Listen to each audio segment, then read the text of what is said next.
السلام عليكم، ازيك يا صديقي؟ عامل ايه؟ يا رب دايما تكون بخير. ان شاء الله هنبدا مع بعض كده المراجعه النهائيه. دي المحاضره الاولى معانا، هنراجع فيها الفصل الاول كاملا بكل الافكار والمعلومات والتركات اللي موجوده فيه باذن الله تعالى. طيب الفصل كله بيتلخص كده في 3 ورقات بس يا صديقي، فان شاء الله كده نركز في المحاضره دي، وباذن الله هتطلع من المحاضره فاهم كل حاجه وعارف كل حاجه موجوده معانا باذن الله. طبعا انا عارف ان في كتير منكم بيبقى يعني اول فصل ده مضايقه شويه، طبعا علشان في مسائل في معادلات في التفاصيل دي كلها، ولكن ان شاء الله في الفيديو ده كده هتخلص كل الكلام ده، هتحس ان انت مفيش اي جزئيه واقفه معاك باذن الله يا صديقي.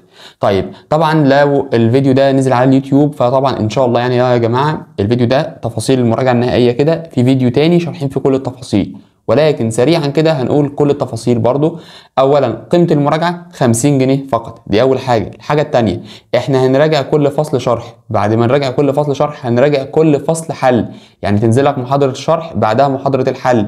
بعد كده بعد ما نخلص كل ده طبعا مع محاضره الشرح الفايل بتاعها PDF ده، بعد ما نخلص كل ده هينزل لك بقى امتحانات شامله على المنهج بالكامل يا صديقي. طيب ان شاء الله المراجعه دي قبل ما تدخل الامتحانات هتكون خلصانه باذن الله. هي كبيره ولكن ان شاء الله فيها كل حاجه كافيه ووافيه لو انت حتى لسه ما بداتش في ماده العلوم المتكامله، فانا جاي اطمنك يا صديقي. طيب بسم الله الرحمن الرحيم، بسم الله توكلنا على الله ولا حول ولا قوه الا بالله.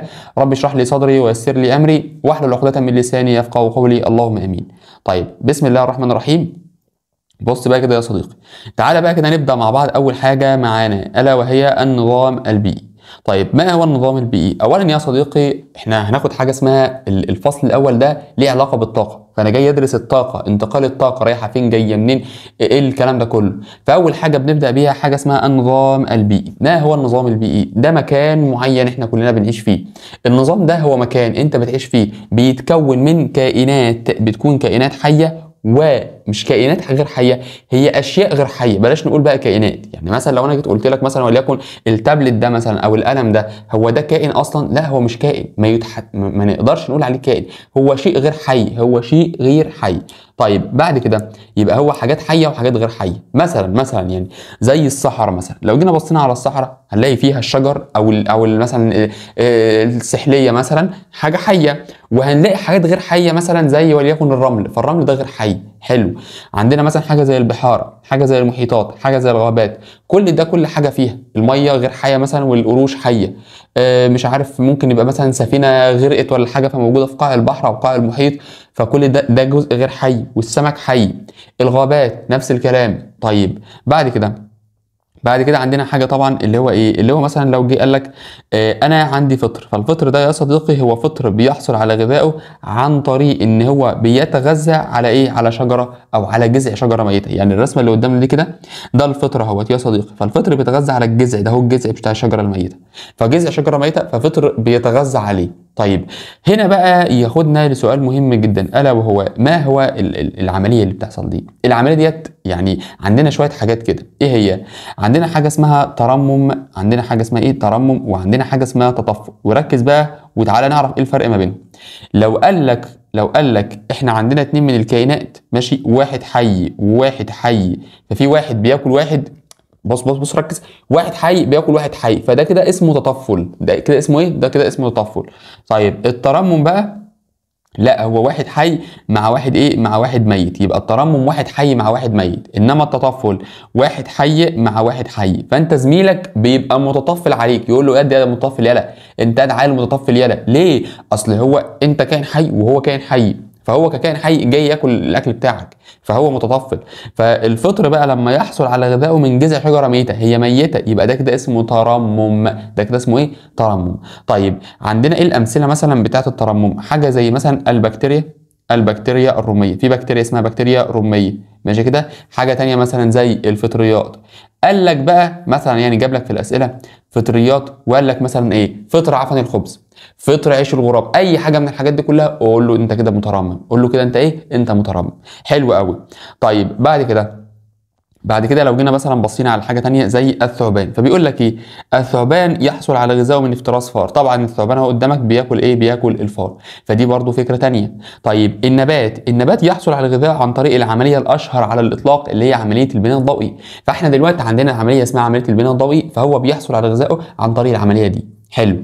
الشمس بقى احنا بنقول عليها ان هي المصدر الاساسي. الشمس هي الايه؟ هي المصدر الاساسي، هي المصدر الاساسي للطاقه اللي موجوده، وطبعا هي عماله تتنقل عن طريق ايه؟ عن طريق النظم البيئيه. يبقى الشمس هي المصدر الاساسي وعماله تتنقل عن طريق ايه؟ عن طريق حاجه اسمها النظم البيئيه. طيب تعالى بعد كده يا صديقي اهوت، يبقى في حاجه اسمها الانظمه البيئيه، في حاجه اسمها الايه؟ الانظمه البيئيه. ما هو النظام البيئي؟ ما هو ده اللي انت بتاخده اصلا يا صديقي، ما هو ده اول تعريف انت اخدته اسمه النظام البيئي. فيبقى طاقه بتتنقل من النظام ده للنظام ده للنظام ده للنظام ده عادي جدا. طيب بعد كده عندنا حاجه اسمها المستويات الغذائيه. المستويات الايه؟ المستويات الغذائيه. طيب ركز بقى معايا عشان اللي جاي ده مهم قوي قوي قوي. هو يعني ايه مستويات غذائيه؟ بص احنا عندنا مثلا، انا لو جيت ارسم مثلا حاجه زي كده، ده اسمه هرم الطاقه، ماشي اهوت، ده هرم الطاقة، ماشي كده. هرم الطاقة ده بقى ماله؟ بص كده، هرم الطاقة ده بينقسم إلى أجزاء. هرم الطاقة ده بينقسم إلى إيه؟ بينقسم إلى أجزاء أو إلى مستويات، ماشي. طيب عندنا مثلا المستوى الأول، المستوى الثاني، المستوى الثالث، المستوى الرابع، وهكذا.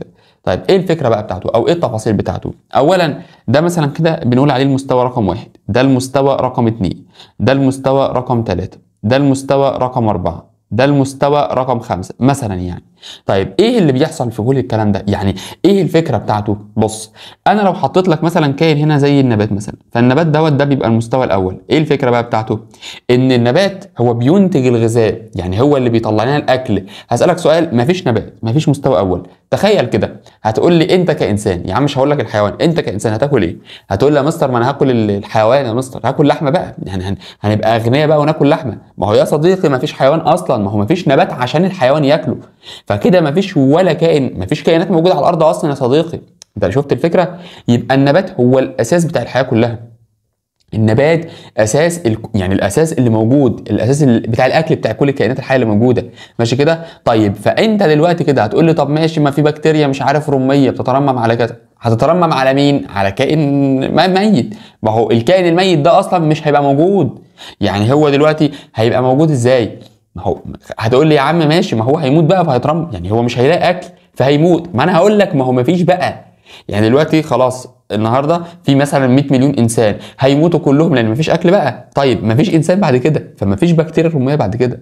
فاهم الفكره يا صديقي؟ بس طيب فالنبات دلوقتي لو مات، الكائن اللي هو كان كائن ايه؟ كان كائن منتج. كان كائن ايه؟ منتج. لا المنتج ده مش قصدي احمد السبكي، لا هو منتج يعني بينتج الاكل، يعني فاهمني؟ معلش يعني. طيب فدلوقتي احنا عندنا مستويات يا صديقي، عندنا ايه؟ عندنا مستويات. بص بقى كده، اولا كده المستوى الاول عندنا كائنات منتجه. المستوى الاول بيبقى كائنات منتجه. طيب زي مين بقى؟ زي مثلا عندنا النبات، فالنبات دهوت بيقوم بعمليه اسمها عمليه البناء الضوئي. فعمليه البناء الضوئي ديت اللي بيعملها عن طريق الشمس بيكون حاجه اسمها الجلوكوز، اللي بيعملها عن طريق الشمس بيكون حاجه اسمها ايه؟ حاجه اسمها الجلوكوز. حلو. يبقى دلوقتي لما اجي اقول لك يا صديقي انا عندي حاجه اسمها مستويات، المستويات ديت بتعمل ايه؟ المستويات دي بتنتج ايه؟ بتنتج غذاء، بتنتج حاجه مثلا زي الجلوكوز. حلو. طيب الكلام ده عن طريق ان هو بيعمل عمليه اسمها عمليه البناء الضوئي، وهنفهم عمليه البناء الضوئي كمان شويه. طيب المستوى الثاني بقى، لا ده بيبدا ياكل بقى منه، مثلا يعني ده زي مثلا مين؟ زي الجراد بقى. الجراد بقى يجي ياكل من النبات، فده اسمه كده مستوى تاني. بس خلي بالك، هو مين المنتج؟ النبات. يبقى النبات دوت كائن ايه؟ كائن منتج. بس خلي بالك بقى كده، اللي بعده بيبقى كائن مستهلك. هو مستوى تاني بس هو مستهلك، فهو كده مستهلك اولي، يعني هو اول مره يستهلك. مستهلك ايه؟ رقم 1، اول مره يستهلك الاكل، فيجي الضفدع ياكل منه. بس خلي بالك بقى، هو ايه اللي حصل؟ هو النبات او هو الجراد ده اخذ الطاقه ازاي؟ خلاصه الموضوع كله ان كل كائن بياخد طاقه من الكائن اللي قبله، بس كده. يعني مثلا المستوى اللي هو مثلا وليكن زي مين؟ زي الجراد، فالجراد ياخد من المستوى الاول، ياخد الجلوكوز، ياخد الطاقه المخزنه جوه النبات، هو اخدها. حلو قوي كده، يبقى يحصل على الطاقه المخزنه جوه النبات. يجي الكائن اللي بعده اللي هو الضفدع ياكل الطاقه اللي عند الجراد اللي فاضله عنده. كلمة اللي فاضلة دي مهمة، فيحصل على الطاقة اللي موجودة عند الجراد فاتنقلت للضفدع. يجي الثعبان ياكل مين؟ ياكل الضفدع، فياخد الطاقة اللي موجودة عند الضفدع. يبقى يجي ده ياكل الضفدع فياخد الطاقة اللي موجودة عنده، وهكذا. بس خلي بالك بقى، انا بقول لك ايه اللي متبقيه عنده، اللي فاضله عنده. يعني ايه؟ ما هو مع كل استهلاك، ودي معلومه مهمه جدا، مع كل استهلاك او مع كل انتقال من مستوى لاخر يحصل فقد في الايه؟ يحصل فقد في الطاقه. والمعلومه دي مهمه قوي قوي قوي قوي، مهمه قوي قوي. فانا دلوقتي اقدر اقول يا صديقي ان انا عندي مثلا كده الكائن الاولاني اللي هو المنتج، انا بقى عندي ده المستوى الاول، ماشي، ده المستوى الثاني، الثالث، الرابع، الخامس. الاول بيبقى منتج، اللي بعده كله مستهلكين، بس اللي بعده كله بقى بص كده مستهلك مثلا. يلا بقى مستهلك اولي، ومستهلك ايه؟ مستهلك رقم واحد، مستهلك مستهلك رقم اتنين، ماشي كده، مستهلك رقم اتنين، مع انه كمستوى هو المستوى الثالث. فركز بقى في الحته دي. فلما يجي يقول لك مثلا انا عندي وليكن سلسله مش عارف كذا كذا كذا كذا، وهنشوف الكلام ده في الاسئله. فيقول لك انا عندي سلسله، السلسله مثلا انا عندي مثلا ايه؟ ادي عندي النبات اهوت، وبعد كده عندي ثعبان، بلاش ثعبان، عندي مثلا الجراد، ماشي، بعد كده عندي الضفدع، بعد كده عندي الثعبان، ماشي كده. طيب انا بقول لك دلوقتي انا عايز اعرف هو الضفدع ده كده، الضفدع ده بص ركز معايا، ككائن مستهلك رقم كام؟ ككائن مستهلك الرقم كام؟ فكر فيها بقى كده. طب انا يا عم دلوقتي انا بقول لك انا عندي كائنات ومش عارف ترتيبهم، انا ما اعرفش ترتيبهم، ما اعرفش ترتيبهم. فانا بقول لك احسب لي المستوى بتاع الضفدع. هتقول لي ادي مستوى اول، ماشي، وادي مستوى ثاني، وادي مستوى ثالث. هقول لك ومين قال لك ان هو كده بالترتيب؟ مين قال لك ان انا مرتبهم لك؟ يا عم انا هخليهم متفرقين كده اهو، يلا امسح ده خالص كده، هخليهم لك متفرقين خالص. يعني مثلا ادي الضفدع اهوت لوحده، الجراد لوحده، انا مش عارف. انا لو قلت لك ان الضفدع ككائن مستهلك، ركز بقى كده، ككائن مستهلك رقم 2، ككائن مستهلك رقم كام؟ رقم 2. هتعمل ايه؟ هتقول لي خلاص يا مستر سهله، انا كده كده عارف ان النبات بيبقى كائن منتج، ماشي كده، انا كده كده عارف ان النبات بيبقى كائن منتج، ادي النبات، وكده كده النبات مش بياكله التعبان، ده بياكله الجراد، فيبقى الجراد ده رقم 2، ده كده المستوى الثاني يا مستر. والمستوى الثالث يا مستر كده مين؟ اللي هو الضفدع، اللي هو بص كده، اللي هو المستهلك مين؟ اللي هو المستهلك الثاني. ليه؟ ما هو انت لما قلت لي مستهلك تاني فانا جمعت منه ان هو في مستهلك اول. مين مستهلك اول؟ يبقى الجراد. بعد كده بقى التعبان دوت يبقى المستهلك رقم 3، ومعناها ان هو المستوى الكام؟ المستوى الرابع. شفت بقى الفكره؟ بيختلفوا عن بعض. طيب بعد كده لو جينا برضو بصينا اهوت في حاجه اسمها قانون بقاء الطاقه. قانون بقاء الطاقه فكرته ان الطاقه لا تفنى ولا تستحدث من العدم، لا تفنى مش بتخلص ولا تستحدث من العدم. يعني مش بتيجي كده من اللا شيء، لا. مثلا الطاقه جايه من الميه، الميه موجوده، ربنا سبحانه وتعالى خلقها لنا من قبل ما احنا نتولد كلنا، صح. يبقى ولا تستهلك او ولا تستحدث من العدم، مش بتيجي من العدم.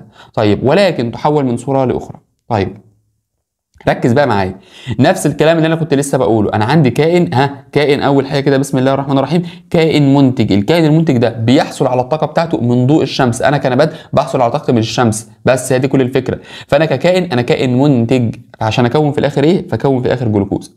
يبقى انا كده كونت طاقه كيميائيه جوايا انا كنبات اسمها طاقه اسمها الجلوكوز، متخزنه جوه مركب الجلوكوز. طيب يجي الكائن المستهلك رقم 1، الكائن المستهلك رقم كام؟ رقم 1، بيحصل على الطاقه الكيميائيه بتاعته من الكائن المنتج. من الكائن مين؟ من الكائن المنتج. حلو. طيب طبعا يا صديقي انا قلت لك مع كل انتقال من الطاقه بيحصل فقد في الطاقه. المعلومه دي مهمه قوي. طب ليه؟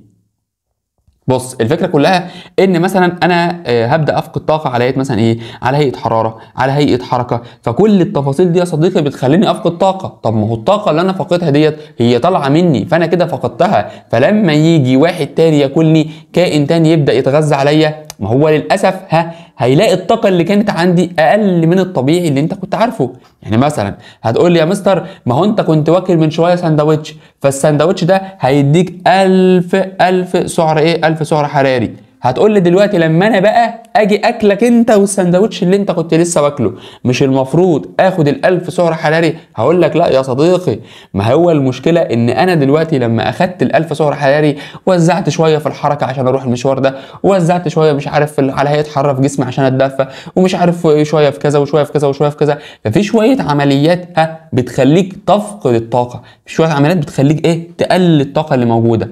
فال1000 سعر حراري اللي عندك دول، تعرف انا لما اجي اكلك كده واخد منك الطاقه بتاعتك، تعرف هلاقي منها قد ايه؟ اللي فاضل 10% بس يا صديقي، اللي بيتنقل 10% بس ده كل اللي فاضل. اللي بيتنقل كام؟ 10% بس يا صديقي. يبقى دلوقتي انا دلوقتي هنا بص كده اهو، هيحصل فقد على هيئه حراره او على هيئه حركه. مش بس كده، لما يجي الكائن اللي بعده ياخد منه فيحصل برضه فقد في التنفس والاخراج، الكائن اللي بعده فقد برضه، وهكذا وهكذا وهكذا وهكذا، لحد ما نيجي في الاخر خالص للكائنات المحلله اللي كنت لسه قايلك عليها، اللي هو المترمم، بيحلل الكائنات الميته زي البكتيريا مثلا والفطريات. ركز بقى معايا يا صديقي، انا دلوقتي هقسم الكائنات الى نوعين، ماشي كده؟ طيب اول نوع بقى اللي هو الكائنات اللي هي بتكون ايه؟ بتكون ذاتيه التغذيه، كائنات ايه؟ ذاتيه، وكائنات غير ذاتيه، وكائنات ايه؟ غير ذاتيه. ماشي، الكائنات الذاتيه يا صديقي مالها بقى؟ ركز بقى معايا في الحته دي. طبعا البتاع كان فاصل فمش مشكله بقى، احنا ايه قمنا عملناه وظبطناه. طيب بعد كده بقى يا صديقي، طبعا الكائنات اللي هي الذاتيه ماشي احنا بنقسمها طبعا او بنتكلم عليها، انا بس عايز اتاكد ان ده اللون الاسود اللي انا عايزه. ماشي. طيب ايه اللي بيحصل بقى يا صديقي؟ اللي بيحصل ان الكائنات الذاتيه مثلا ممكن نقول حاجه زي مين؟ زي مثلا النبات مثلا، يعني زي النبات. ماشي. الحاجه الثانيه مثلا زي البكتيريا، فيبقى دلوقتي انت عندك النبات او الايه او البكتيريا. حلو قوي. طيب نفس الكلام بقى الكائنات الغير ذاتيه، الكائنات الغير ذاتيه بنقسمها لثلاث حاجات. الكائنات الغير ذاتيه بنقسمها لكام حاجه؟ ثلاث حاجات. اول حاجه غير ذاتيه مثلا بتكون عضويه، ماشي كده، وغير ذاتيه بتكون رميه، وغير ذاتيه بتكون ايه؟ بتكون طفيليه. طبعا طفيليه، طبعا انت لسه واخد الترمم من شويه واخد التطفل من شويه وانا لسه شرحهم لك، مش محتاج اقولهم لك تاني. وقلت لك الرميه زي البكتيريا الرميه والفطريات والحاجات دي كلها. حلو. طيب العضويه بقى زي الانسان مثلا كده، زي مثلا بص بقى كده بنقسمهم لثلاث اقسام: اكلات عشب، واكلات لحوم، ومتنوعه غذاء. ايه؟ اكلات خلي بالك بقى كده، عشب او اكلات لحوم او الاثنين، او الايه او الاثنين. يعني ايه الاثنين؟ يعني دلوقتي كده يعني بياكل الحاجتين الاثنين. طيب الايه الاثنين، مش عارف هي دي الاثنين ولا ايه، بس مش مهم يعني.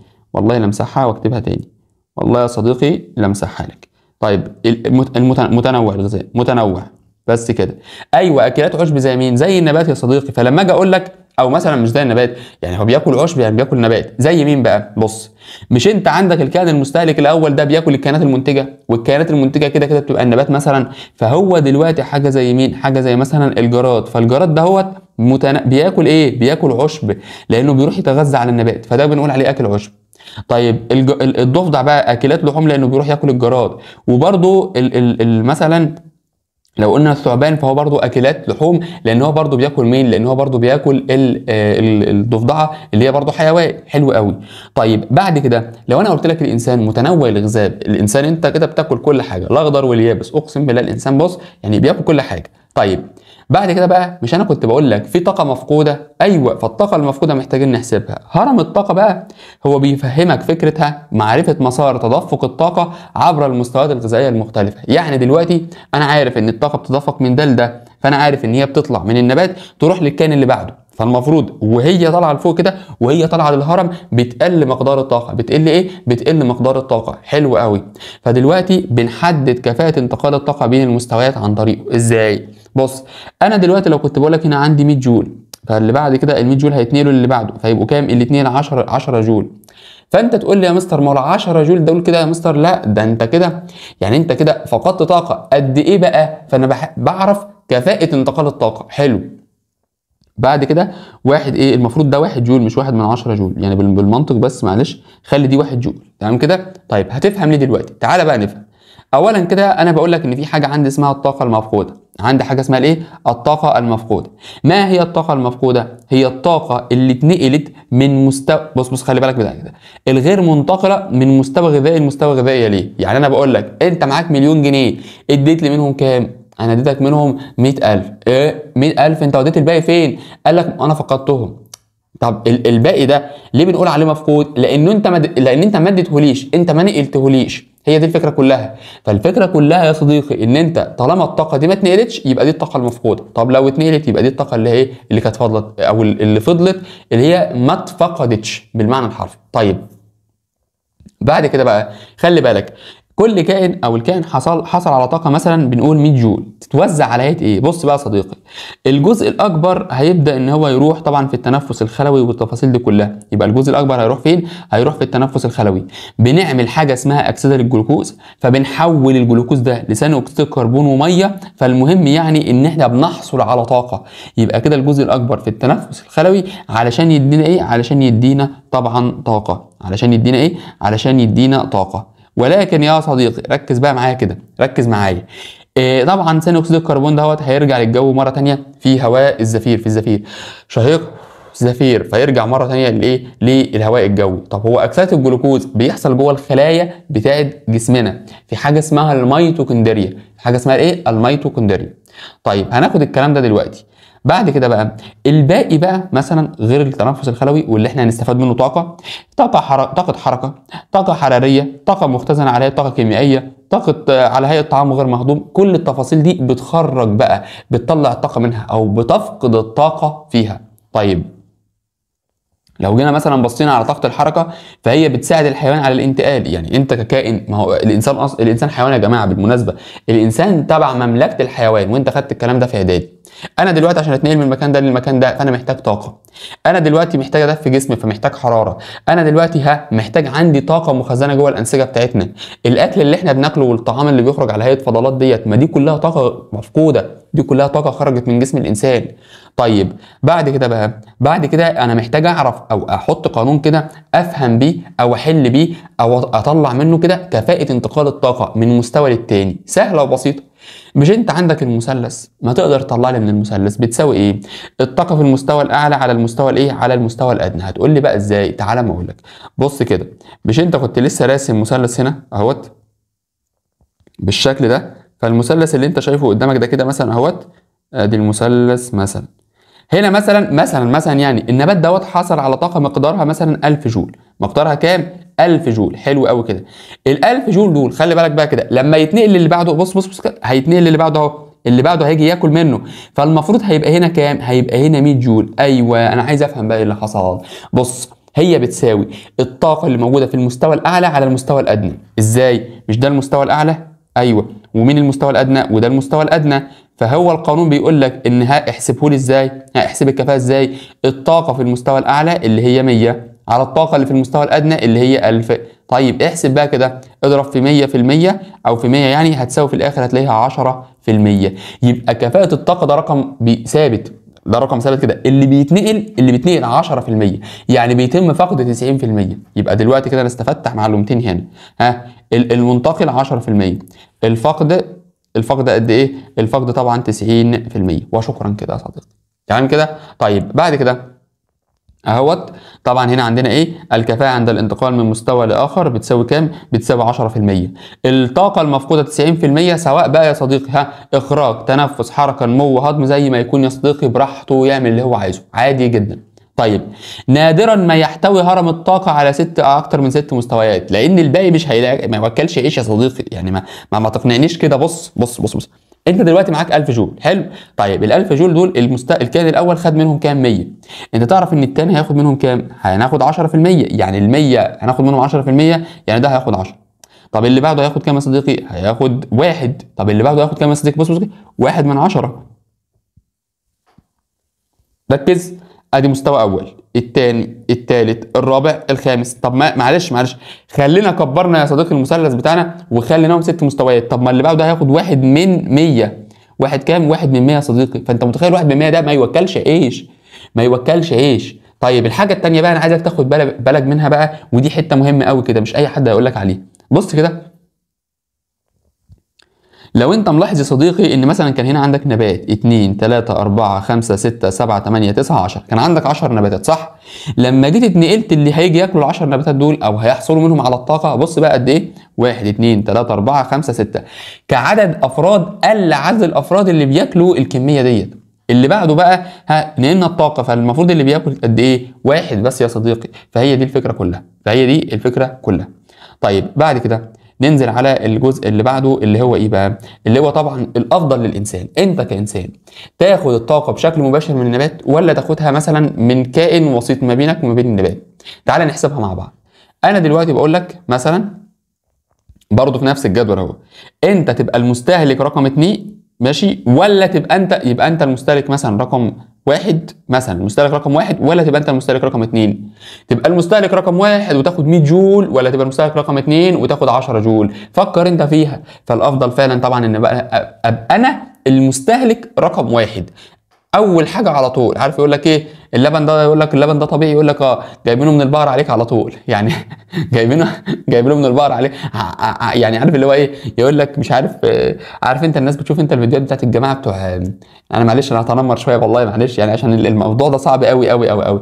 الجماعه بتوع سوق البهايم ماشي كده، تلاقي جايب لك عيل صغير ماشي ونزل انزل ارضع يالا انزل مش عارف ايه. طب يعني ما ايه يا جماعه المشكله يا جماعه الحاجات ديت برضو يعني. انا ما عنديش مشكله مع اللبن نفسه، بس هو المشكله المكان نفسه يا جماعه والتلوث والحوارات دي كلها والبكتيريا ليه كل ده يعني؟ ليه انت تعمل في عيل صغير كده ماشي؟ فيعني الجماعه بتوع الاسواق دول يعني اللي بيشوف فيديوهاتهم اقسم بالله احسن من اي فيلم كوميدي، اقسم بالله فعلا الناس دي مسخره. طيب اللي بيحصل بقى ايه؟ اللي بيحصل دلوقتي انت تبقى عايز المنتج تبقى انت المستهلك رقم واحد، عارف انت اللي هو ايه، تبقى انت رقم واحد في السوق ولا تبقى رقم اتنين؟ لا ابقى رقم واحد طبعا ماشي كده. طيب طبعا بما ان بقى يعني جينا نتكلم عن الموضوع ده، فبالمناسبه كده يا صديقي بلا رقم واحد بلا رقم اتنين بلا رقم تلاته، خليك رقم واحد بالنسبه لنفسك وشكرا. بص لا اسمع لا ارى لا اتكلم، وان كان في بعض الاوقات ده مهم انك تسمع ما يعني بص مش بقول لك تتكلم في وقت معين، كل وقت اختار الوقت مش عمال على بطال. يعني ما تقوليش مثلا ايه يعني انت كده قصدك يا ماستر ان انا ما انافسش حد ان انا كذا ان انا كذا، ما قلتش ما تنافسش. هو يعني ايه تنافس؟ يعني هو شخص حلو فانت عايز تبقى حلو، ده التنافس مش احسن منه. انت عايز تبقى حلو وخلاص. بس السؤال بس هو ده المقدار ده اللي انت محتاجه؟ يعني المقدار الحلو ده يعني مثلا انت محتاج تبقى معاك فلوس قد ايه؟ انا محتاج ابقى معايا فلوس مليون جنيه 10 مليون جنيه. حلو، فانت لما تيجي تنافس اللي عنده 10 مليون جنيه، ما تنافسش واحد معاه 100 مليون جنيه. ما هو اللي هو بيعمله غير اللي انت عايز تعمله ماشي كده. طيب هو عشان يوصل لل 100 مليون عمل حاجات معينه انت ما تقدرش تعملها. هتقول لي يا مستر يعني انا ما هو مش احسن مني يا مستر. لا ما هو مش حكايه احسن منك، ما ممكن مثلا واحد يكون بيعمل حاجات مش حلوه فانت ما تحسبهاش كده بس. طيب فانا دلوقتي الافضل ان انا كنبات اهو، بص ادي الشمس اهي، فالشمس بتدي لمين؟ بتدي للنبات اهو، ادي الطريق الاولاني ماشي وادي الطريق التاني. طيب هل بقى انا كانسان اخد من النبات على طول بشكل مباشر اهو ادي الانسان ولا يبقى في حيوان وسط وانا اروح اكل الحيوان وانا كانسان اكل حيوان؟ لا طبعا انا كانسان اخد من النبات بشكل مباشر. اللي بعده لو جينا بصينا بقى طبعا على الايه، على الكيمياء ونقل الطاقه. طبعا الكيمياء الكيمياء بتحصل عن طريق عندنا حاجه اسمها عمليتين، بناء ضوئي وحاجه اسمها تنفس خلوي. البناء الضوئي يا صديقي بص الخلاصه بتاعتهم كلها، سيبك من كل الكلام ده، الخلاصه بقى بتاعتهم انت ده هتقراه مع نفسك كده في الورق. انا بس عايز ادخل على الرسمه اللي قدامك دي. انا دلوقتي عمليه البناء الضوئي بتحصل في حاجه اسمها البلاسيده الخضراء، فيها حاجه اسمها الكلوروبلاست اللي هي بتعمل حاجه اسمها ايه؟ بتعمل حاجه اسمها امتصاص للضوء. امتصاص الضوء. حلو كده؟ حلو. فلما تمتص الضوء وكمان تاخد معاه ثاني اكسيد الكربون والاتش 2 او هتاخد الحاجتين دول، فالمعادله بتاعتك تبقى ثاني اكسيد الكربون زائد الميه زائد او هنحط على السهم كده طاقه ضوئيه، هنحط على السهم طاقه ضوئيه، يحصل بناء ضوئي فيدينا جلوكوز واكسجين C6H12O6 زائد الاكسجين. بعد كده انا ممكن اخد الكلام ده بقى واعمل عمليه ثانيه اسمها عمليه التنفس الخلوي. عمليه التنفس الخلوي مش بتحصل في البلاستيده، دي بتحصل في حاجه اسمها الميتوكوندريا. فالتنفس الخلوي عن طريق ان انا باخد الجلوكوز وباخد الاكسجين وباخدهم هما الاثنين كده واجي رايح مدخلهم جوه المعادله بتاعتي، فطلع ايه بقى يا صديقي؟ فبطلع ATP. ما انا بعمل تنفس خلوي عشان اطلع طاقه وبعمل بناء ضوئي عشان اطلع جلوكوز. يبقى دلوقتي ايه الاهميه من التنفس الخلوي؟ ايه الاهميه؟ البناء الضوئي عشان يطلع مين؟ عشان يطلع جلوكوز. عشان يطلع ايه؟ علشان يطلع جلوكوز. طب والتنفس الخلوي علشان يطلع مين؟ علشان يطلع طاقه اللي هي ATP. فلما تيجي تسالني تقول لي ما هو ATP، هقول لك ان هو عباره عن مركب اسمه ادينوزين ثلاثي الفوسفات. اسمه ايه؟ ادينوزين، عشان بس نظبط نفسنا كده. ايوه ادينوزين ثلاثي الفوسفات. حلو كده يا صديقي؟ حلو كده بس كده. طيب خلي بالك بقى لو اتكلمنا عن مثلا الغازات اللي بتتنقل، تعالى اما اقول لك، ما هو انت دلوقتي البناء الضوئي بيطلع اكسجين، فالاكسجين يروح لمين؟ يروح للتنفس، تتنفس تطلع مين بقى؟ ثاني اكسيد الكربون. يبقى دلوقتي بيحصل توازن ان انت بتاخد اكسجين. يعني انت دلوقتي كنبات مثلا، النبات بيطلع اكسجين من البناء الضوئي يقوم الانسان ياخده، يقوم بقى بص كده الانسان يطلع ثاني اكسيد الكربون للجو عشان النبات ياخده. يبقى النبات بياخد ثاني اكسيد الكربون وبيدينا اكسجين وبيدينا اكسجين. حلو قوي. على فكره ده الغالب، بس النبات عادي ممكن يمتص اكسجين واسمه ايه، ويعني بيمتص اكسجين عادي جدا. النبات بيمتص اكسجين ويطلع ثاني اكسيد الكربون عادي عادي. يعني الطبيعي ان هو بياخد ثاني اكسيد الكربون ويطلع اكسجين، وبرده عادي جدا ممكن ياخد اكسجين ويطلع لنا ثاني اكسيد الكربون. الحته ديت برده في ناس بتغفل عنها. طيب بعد كده انت دلوقتي لما عملت ايه؟ لما جيت طالع عملت عمليه اسمها عمليه التنفس الخلوي، فطبعا كونا اي تي بي المسؤول عن العمليات الحيويه اللي موجوده. طبعا انا جبتها من الطاقه الكيميائيه اللي كانت مخزنه في مركب الجلوكوز ما بين الروابط الكيميائيه وبعضها. حلو. بعد كده عندنا طبعا لما بنقول لما يتغذى الكائن بيحصل على الطاقه، لما بياكل الكائن بيحصل على الطاقه يا صديقي. طيب حلو قوي. بعد كده لو رحنا وعملنا حاجه اسمها التوازن البيئي يا صديقي، ما هو التوازن البيئي ان انا لسه قايله لك دلوقتي، انت بتاخد بص كده، انت بتمتص ثاني اكسيد الكربون وميه فتقوم تديني جلوكوز واكسجين. العكس في التنفس الخلوي انت بتاخد الجلوكوز والاكسجين وتديني ثاني اكسيد الكربون وميه وشكرا كده.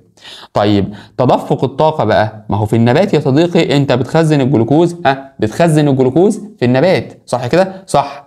بتخزن طاقه كيميائيه جوه مركب الجلوكوز. يقوم الانسان ياكل الايه؟ ياكل الجلوكوز ده، فبيخزن الطاقه. خلي بالك بقى كده جواه برضه على هيئه مركب اسمه الجلايكوجين، ولكن برضه هو كانسان او هو ككائن حي لما يجي يحصل على الطاقه بياخدها من مركب مين؟ من مركب الجلوكوز، وينتج حاجه اسمها الاي تي بي اللي هو الادينوزين ثلاثي الفوسفات. بس كده يا صديقي.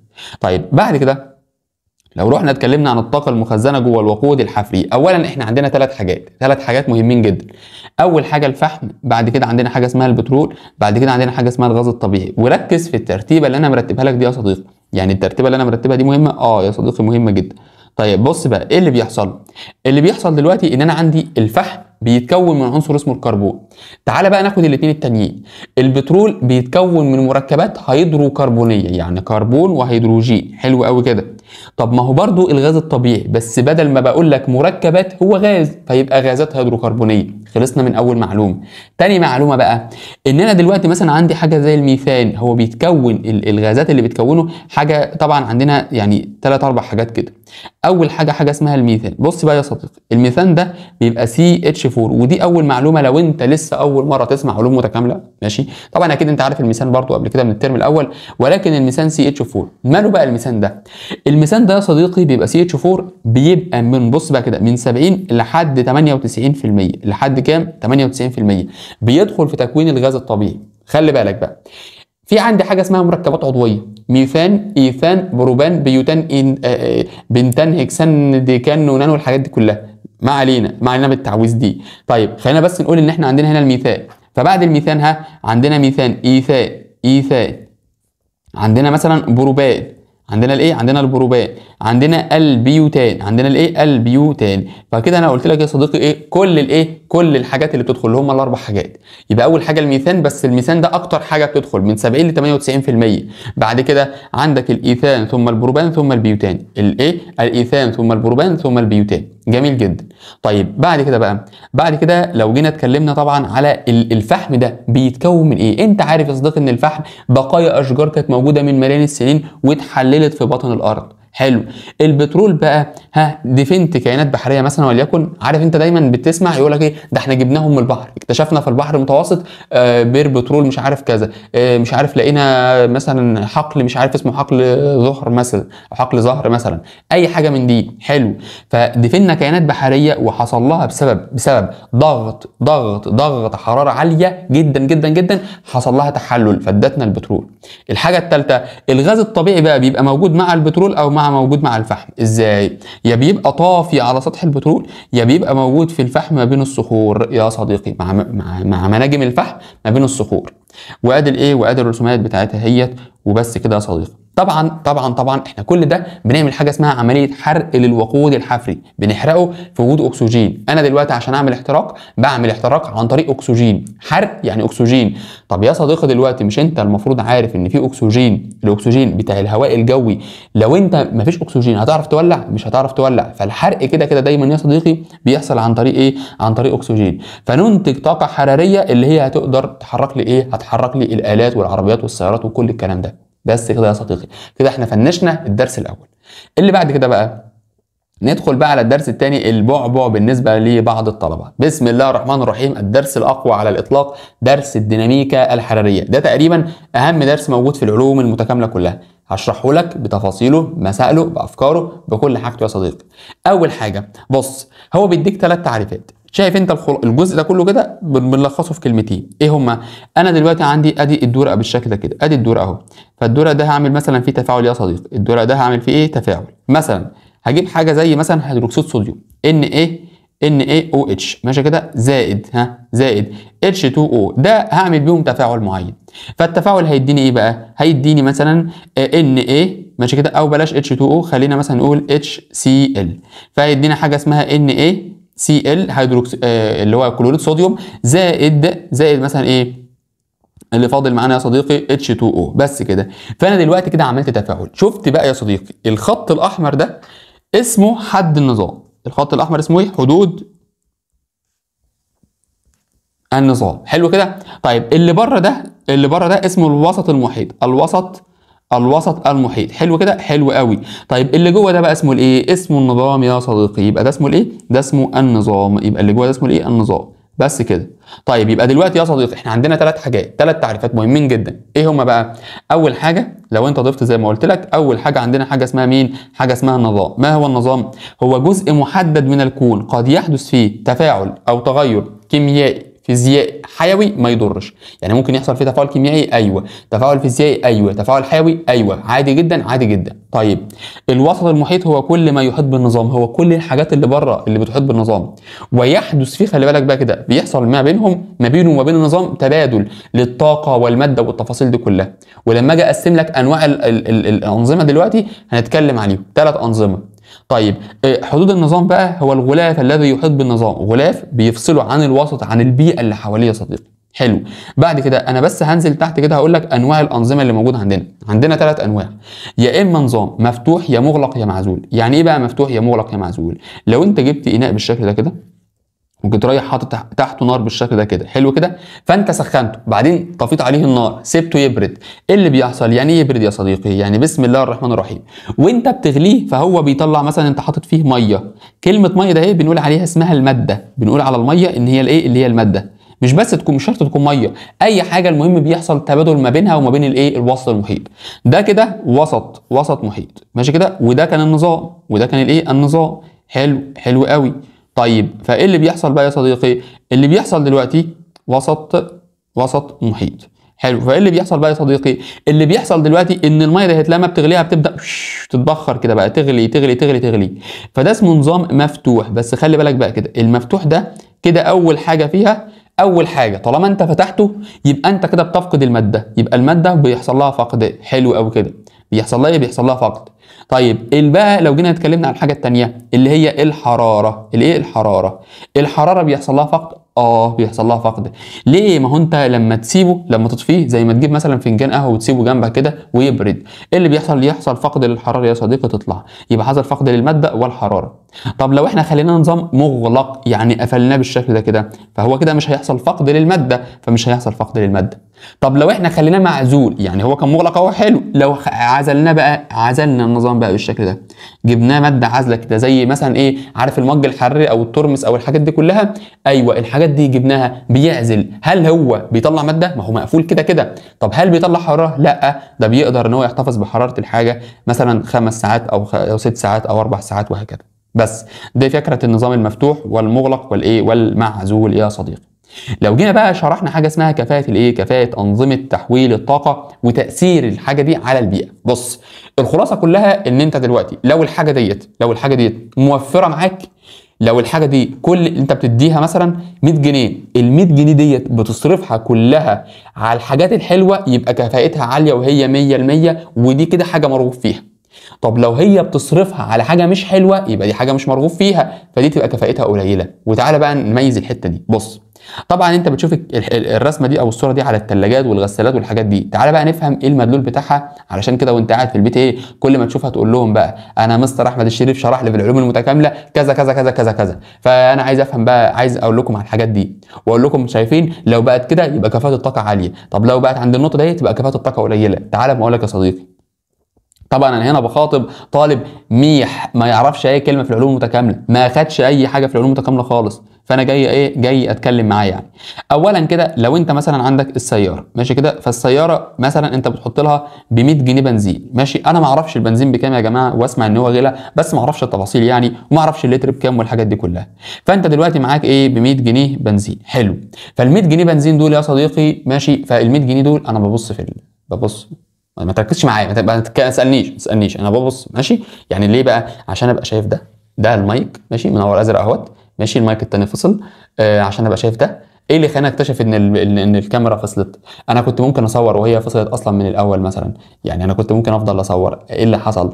اللي حصل ان هي اسمه ايه، انا شايف ده في المرايه وراك اهيت، مرايه كبيره كده ضخمه عشان اقدر اشوف بقى، شايف الكاميرا وانا بشاور لنفسي ماشي، وشايف طبعا المايك اللي هو الجزء بقى بتاع، ما هو ده مايك وايرلس، فهو ليه حاجه بتركب في الكاميرا هنا ماشي، فانا عارف ان هي ايه هنا الشحن بتاعه قد ايه، مش عارف ايه الكلام ده، ديت لو فصلت ولا حاجه، بس احنا شحنه ان شاء الله هيكفينا. والجهاز اهوت. فاضل بقى التابلت يا صديقي، برضو بالمناسبه التابلت ده برضو بيبقى متوصل، المفروض ان هو هنا كده ايقاف، يعني هو كده ايه يبقى نوقفه، يعني هو كده بيسجل ان شاء الله. بس كده باذن الله. شايف انت متخيل المعاناه يا صديقي؟ ادي 1 2 3 4، انا متحكم في 4 حاجات، الاربع حاجات دول بقى كل واحد فيهم لازم يتشحن. انت متخيل؟ غير بقى دول يعني دول بقى الحاجات الاضاءات والكلام ده دايركت. المشكله في ان دول 4 حاجات بيتشحنوا، تخيل بقى 4 حاجات لازم تشحنهم، لازم تشحنهم وجاهزين في نفس اللحظه في نفس الوقت في نفس التوقيت ماشي كده، بس دي المشكله. طيب بعد كده طبعا عندنا السياره، فكفاءه السياره لو انت دلوقتي مديها 100 جنيه بنزين، فالمفروض انت عايز تستفاد من العربيه حركه صح كده، فلو الحركه كفاءه مثلا ان هي الحركه بال 100 جنيه بنزين اتحركت بيهم كلهم، فده طبعا كفاءتها كده تبقى سوبر سوبر سوبر سوبر. ده ما بيحصلش، لان هي كده مثلا بتفقد جزء من الحركه، بتفقد جزء من الطاقه على هيئه ايه؟ على هيئه بقى حاجه من الاثنين، على هيئه طاقه حراريه وطاقه ايه؟ وطاقه صوتيه. فدي الوقت دي طاقه مفقوده. يبقى احنا عندنا طاقه حلوه وطاقه ايه؟ وطاقه مفقوده. فدلوقتي على حسب، لو كميه الحركه عاليه جدا جدا جدا والمفقوده قليله، فدي كده كفاءتها عاليه. طب لو كميه الحركه قليله وكميه الحراره اللي طالعه من الموتور بتاع العربيه والصوت اللي مطلعه كبير قوي قوي قوي، يوم مثلا يستهلك 50 جنيه من الفلوس اللي انا حاططها، او الكميه يعني بقيمه 50 جنيه بنزين، لا ده كده العربيه مخسره معايا، يبقى ملهاش لازمه خالص، يبقى دي حاجه مش حلوه. يبقى الكفاءه طاقه خارجه مرغوب فيها، ده اللي انا عايزه. كده الحراره والصوت انا مش عايزهم اصلا، فهي كده طاقه خارجه غير مرغوب فيها. بس كل ما بتزيد الطاقه الغير مرغوب فيها، كل ما تبقى حاجه وحشه. اهو كفاءه النظام عاليه لو حول الطاقه من صوره لاخرى لطاقه مرغوب فيها، طب لو غير مرغوب فيها يبقى كفاءه النظام قليله. بس كده، فهنا بتبقى اعلى ما يمكن، دي اعلى كفاءه. طب هنا اقل شويه، طب هنا اقل ما يمكن خالص. طيب بعد كده لو جينا نشرح كام حته كده، والاجزاء دي يا صديقي ركز فيها، انا محتاجك تبقى عارف الكلام بتاعها، انا محتاجك تبقى عارف الكلام بتاعها. ايه هو بقى الكلام بتاعها؟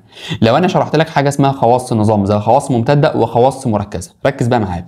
انا محتاجك تبقى عارف الكلام، مش كل واحده فهمها ايه قوي، قد ما تبقى فاهم كل واحده. انا عارف ان الكتله خواص مثلا ممتده، عارف ان السعه الحراريه برضو مثلا السعه الحراريه هي بتبقى خواص ممتده، عارف ان الحراره النوعيه بتبقى خواص مركزه. لو انت وصلت انك فاهم كل ده وحافظهم كده زي الفل، هتحل بيهم كل الاسئله. ايه اللي بيحصل بقى؟ الخواص الممتده يعني هي معتمده على الكميه. يعني مثلا لما اجي اقول لك دلوقتي الكتله، انا معايا كطالب 10 كتب علوم متكامله، فكل كتاب 10 كيلو، فاحنا دلوقتي المفروض معانا 10 كيلو. فلما اقول لك ان في 2 طلاب جم جداد، فمعنى كده ان احنا معانا 12 طالب ب 12 كتاب. لما اجي اقول لك بقى الوزن، لما اجي اقول لك الكتله بتاعتهم، تقول لي 12 كيلو يا مستر. ليه؟ لان هم زادوا. يبقى معتمده على الكميه ولا مش معتمده على الكميه؟ معتمده على الكميه. طيب بعد كده الكتله بقى، الحجم، السعه الحراريه، مساحه السطح، الطاقه الداخليه، كل الحاجات دي يا صديقي انا مش محتاج بقى ان انا استفيض فيهم قوي قوي قوي قوي قوي، لان انت دلوقتي لو بتلم فهم، بس محتاج تبقى عارف اساميهم بس. طيب مثلا مساحه السطح، انا هقول لك حاجه، انا دلوقتي عندي ارض اهيت مساحتها نص فدان، طيب او خلينا نقول ربع فدان، ادي ربع فدان اهو ماشي كده. فانا دلوقتي بزرع في ربع فدان ده، بص كده، 1 2 3 4 5 6 7 شتلات، انا محتاج بقى ازرع 14. انا معايا 14 شتله عايز ازرعهم، فهزود مساحه السطح، هزود ربع فدان كمان عشان ازرع فيهم السبعه اللي بعد كده. بس كده يا صديقي ماشي كده بس. طيب الخواص المركزه بقى لا، دي بقى لا تعتمد على الكميه ولكن هي مميزه لنوع الماده. يعني هي الفكره كلها ان هي مميزه ازاي؟ انا بقول لك دي مميزه للشكل بتاع الماده، مميزه لايه؟ لنوع الماده، مميزه لنوع الماده يا صديقي. طيب بص مثلا زي درجه الحراره النوعيه، التوتر السطحي، الكثافه. طبعا التوتر السطحي ده من كتاب التفوق، ماشي. درجه الحراره والحراره النوعيه. بص مثلا انت دلوقتي معاك مثلا يعني كده الميه، فالميه هي، هل دلوقتي الميه ديت لو انت حولتها من الحاله السائله مثلا كده للحاله الغازيه، للحاله الغازيه، هل هتفرق في شيء؟ يعني هي فرقت في الكميه؟ لا، بس هي ميزت الشكل بتاعها، هي اتحولت من سائل لغاز لما انت عملت لها حاجه. طيب لما انت رفعت درجه الحراره بتاعتها، عشان كده كنت بتقول درجه الحراره برضو من الحاجات المميزه، بالظبط كده. طيب نفس الكلام لو انت حولتها للحاله الصلبه، هل هي كده فرقت في الوزن بتاعها؟ لا، يبقى هي دلوقتي ايه؟ ثابته يا صديقي، بس كده، ماشي كده. طيب بعد كده حتى الكثافه، كنا بنقول كثافه الميه ثابته. انت كده انت عارف ان او الافضل الكثافه ليها عند كام؟ عند 4 اللي انت خدته الترم الاول، مش محتاجين بقى نقول الكلام ده يا صديقي. طيب تعالى ندخل على اللي بعده عندنا حاجه اسمها طبعا قوانين الديناميكا الحراريه، وهنشرح حاجه اسمها القانون الاول للديناميكا الحراريه. ما هو القانون الاول للديناميكا الحراريه؟ بيقول لك ان الطاقه لا تفنى ولا تستحدث من العدم، ده احنا لسه قايلينه، ولكن تحول من صوره لاخرى. طيب ايه بقى اللي بيحصل؟ مثلا عندك المصباح الكهربي. بص يا صديقي، المصباح بس قبل المصباح الكهربي تعالى نتكلم مثلا على الايه، مثلا ماشي، خلينا نقول المصباح الكهربي، مش مشكله. كنت هقول لك سلسله كده من التفاعلات بس مش مشكله. المصباح الكهربي لما بيحول الطاقه الكهربيه اللي هي جايه الطاقه الكهربيه يحولها لحراريه وضوئيه، يبقى المصباح الكهربي خد الطاقه الكهربيه اللي جابها من الاسلاك. يعني مثلا وليكن اي حاجه، انا مش عارف ايه اللي ظهر ورانا، ممكن مثلا البتاع اللي هناك دي كده، او الجهاز ده، او اي حاجه بتنور، ماشي. المهم يعني ان هي مالها بقى؟ بتاخد الطاقه، بتاخد الكهرباء اللي ماشيه في الاسلاك، تحولها الى اللمبه دي كده بتنور. لو انا لمست البتاع ده مثلا كده، هو جزء يعني سخن شويه، مش اللي هو ساقع، لا ده سخن. ليه؟ لانه في طاقه حراريه، في ايه؟ طاقه حراريه. حلو قوي كده. يبقى دلوقتي كده عندما تحول الطاقه الكهربيه ماشي كده الى طاقه حراريه وضوئيه. حلو. بعد كده التمثيل الضوئي، لما النبات بيحول الضوء الشمس، الطاقه اللي جايبها من ضوء الشمس ماشي كده لطاقه كيميائيه. الحاجه الثالثه بنحول فيها عمليه التغذيه بقى، بنحول فيها الطاقه الكيميائيه بقى اللي انت مخزنها جوه النبات، اللي انت مخزنها جواه على هيئه جلوكوز، تحولها لمين بقى؟ تحولها بقى الى حراره والحاجات اللي بتحصل في ده، يبقى تحولها لحراره وطاقه عاديه برضو اللي هو طاقه ATP اللي هو الانسان هيستخدمها عشان يتحرك ويمشي ويروح ويجي والكلام ده كله. حلو قوي. بعد كده بقى بناخد حاجه اسمها الطاقه الداخليه للنظام. ما هي الطاقه الداخليه للنظام؟ هي عباره عن مجموع طاقتي الوضع والحركه لجزيئات النظام. يبقى ما هي الطاقه الداخليه؟ هي عباره عن مجموع طاقتي الوضع والحركه لجزيئات النظام. حلو. طيب اي نظام او اي جسم بيتكون من عدد هائل من الجزيئات. اي نظام او اي جسم بيتكون من ايه؟ بيتكون من عدد هائل من الايه؟ من الجزيئات التي تكون في حاله حركه مستمره. يعني ايه؟ يعني هي رايحه جايه رايحه جايه رايحه جايه رايحه جايه. يعني النظام لو جيت ارسمه لك بقى بالشكل ده ماشي كده اهو، فهو دلوقتي ادي الجسيمات اهي، ادي الجسيمات اهي، ادي الجسيمات اهي، فهي دلوقتي في حاله حركه مستمره، رايحه رايحه رايحه رايحه هنا رايحه هنا رايحه هنا، مش قاعده ساكنه، مش قاعده ايه؟ مش قاعده ثابته او ساكنه. بص لو انا قلت لك ان الجزيء مثلا دهوت اللي هلونه لك باللون الاحمر، باللون ده كده مثلا اهو، ده كده قاعد ثابت اهو. هقول لك على حاجه يا صديقي، بص الفكره كلها في ايه؟ الفكره كلها دلوقتي، الفكره ان انا مثلا ده كده في حاله حركه، اللي هو الازرق ده في حاله حركه، فيقوم بقى اللي في حاله حركه ده يعمل ايه بقى؟ تعال نكبره شويه كده. يقوم يعمل ايه؟ طب ما البنفسجي ده مثلا او الفوشيا ده في حاله ايه؟ في حاله وضع، في حاله سكون. بص بقى كده، بص جراح ده خبطه، بص يخبطه، بص هو كان في حاله وضع، بص يخبطه كده. بمجرد ما خبطه كده هو اداله طاقه حركه، كده هو حوله من حاله الوضع اللي هو كان فيها، حوله الى حاله الحركه. وهي دي الفكره يا صديقي، اللي هي ايه؟ اللي هي دلوقتي اللي هي لو جينا مثلا بصينا كده، طاقه الحركه، بص هي حركه الجزيئات. طاقه الحركه هي ايه؟ حركه الجزيئات. طيب طاقه الوضع هي القوه المتبادله ما بين الجزيئات وبعضها، هي القوه المتبادله ما بين الجزيئات وبعضها. حلو قوي. طيب يبقى بعد كده يا صديقي، بعد كده انا دلوقتي عندي بص كده طاقه الحركه فبحركه، يبقى انا دلوقتي عندي حاجتين، نوعين، طاقه حركه وطاقه وضع. كلمه طاقه حركه بنرمز لها بالرمز كي اي، يعني كاينيتيك يعني حركه، انرجي يعني طاقه. انما الوضع يعني بي اي يعني بوتنشال انرجي، بوتنشال ايه؟ بوتنشال انرجي. بس كده يا صديقي، ده كل الايه؟ ده كل الكلام. حلو. بعد كده بقى الطاقه الداخليه لنظام او جسم بنرمز لها بالرمز يو. الطاقه الداخليه بنرمز لها بالرمز ايه؟ بنرمز لها بالرمز يو. الفكره كلها بقى ان الطاقه الداخليه للنظام او الجسم او الحاجات دي كلها طبعا اللي بنرمز لها بالرمز يو بتساوي ايه؟ بتساوي الكاينيتيك انرجي زائد البوتنشال انرجي، وبيحصل لها تغير، بيحصل تغير بسبب حاجتين.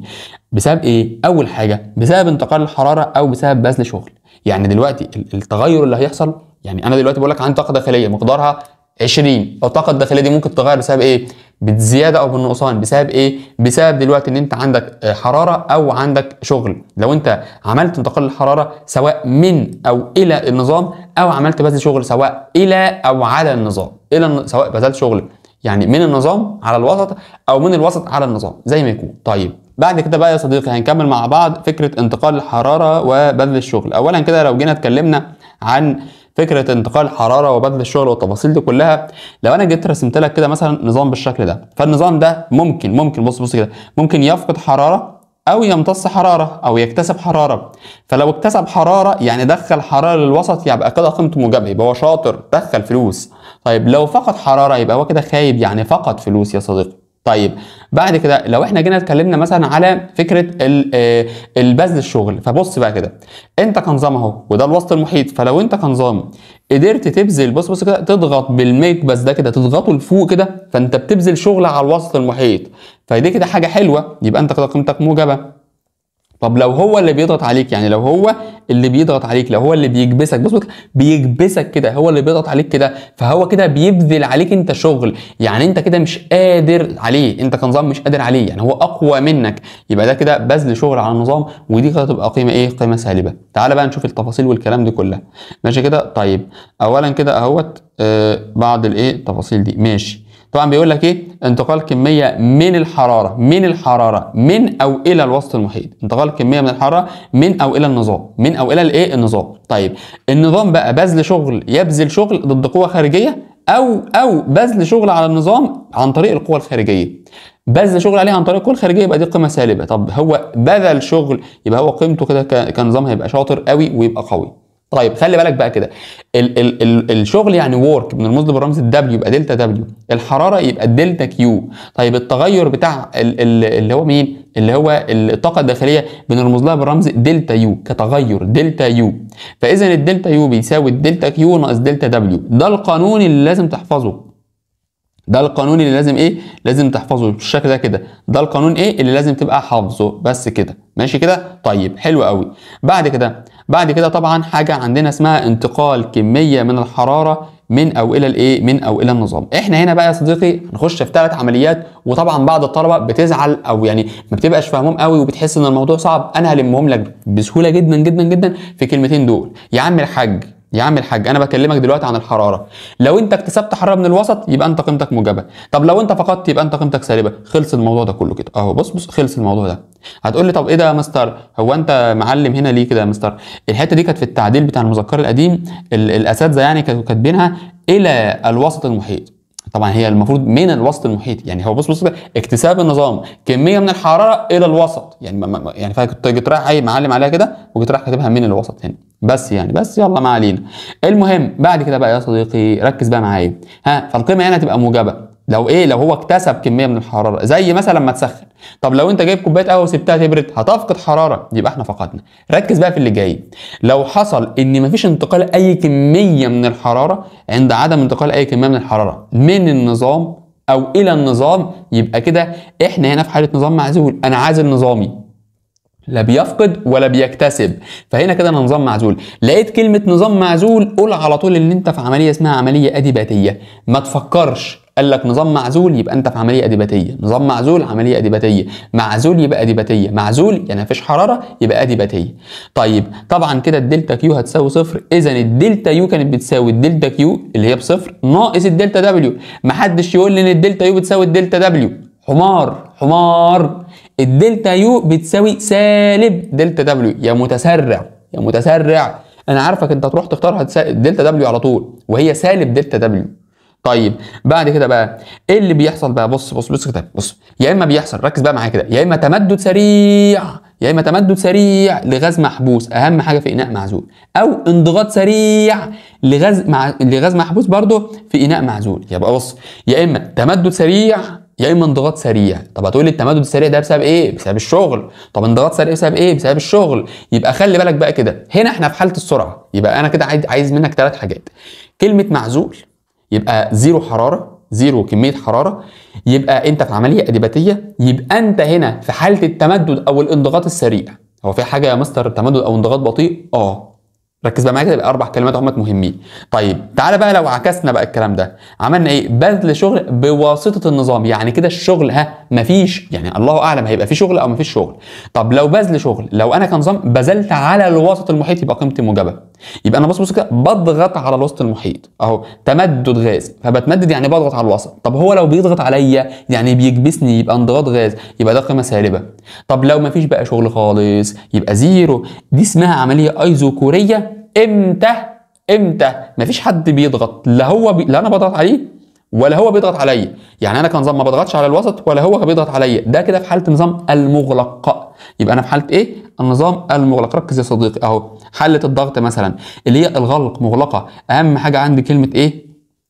محكمة الغلق ديت. كلمة محكم الغلق اهي، محكم الايه؟ محكم الغلق. يبقى كلمة محكم الغلق هي اللي فيصل بالنسبة لي، اللي تخليني اقول ان هي ايزوكورية، اللي هي تخليني اقول ايه؟ ايزوكورية. حلو قوي. طبعا الدلتا دبليو بتساوي صفر، اذا الدلتا يو بتساوي الدلتا كيو. يبقى لما نشوف القانون يبقى الدلتا يو بتساوي الدلتا كيو. هنا بقى كده لما بتسخن ميه في اناء، يبقى الدلتا مقدار الحرارة اللي هتكتسبها هي الطاقة الداخلية. يبقى مقدار الحرارة هي مقدار الطاقة الداخلية اللي هيحصل فيها تغير. بس كده.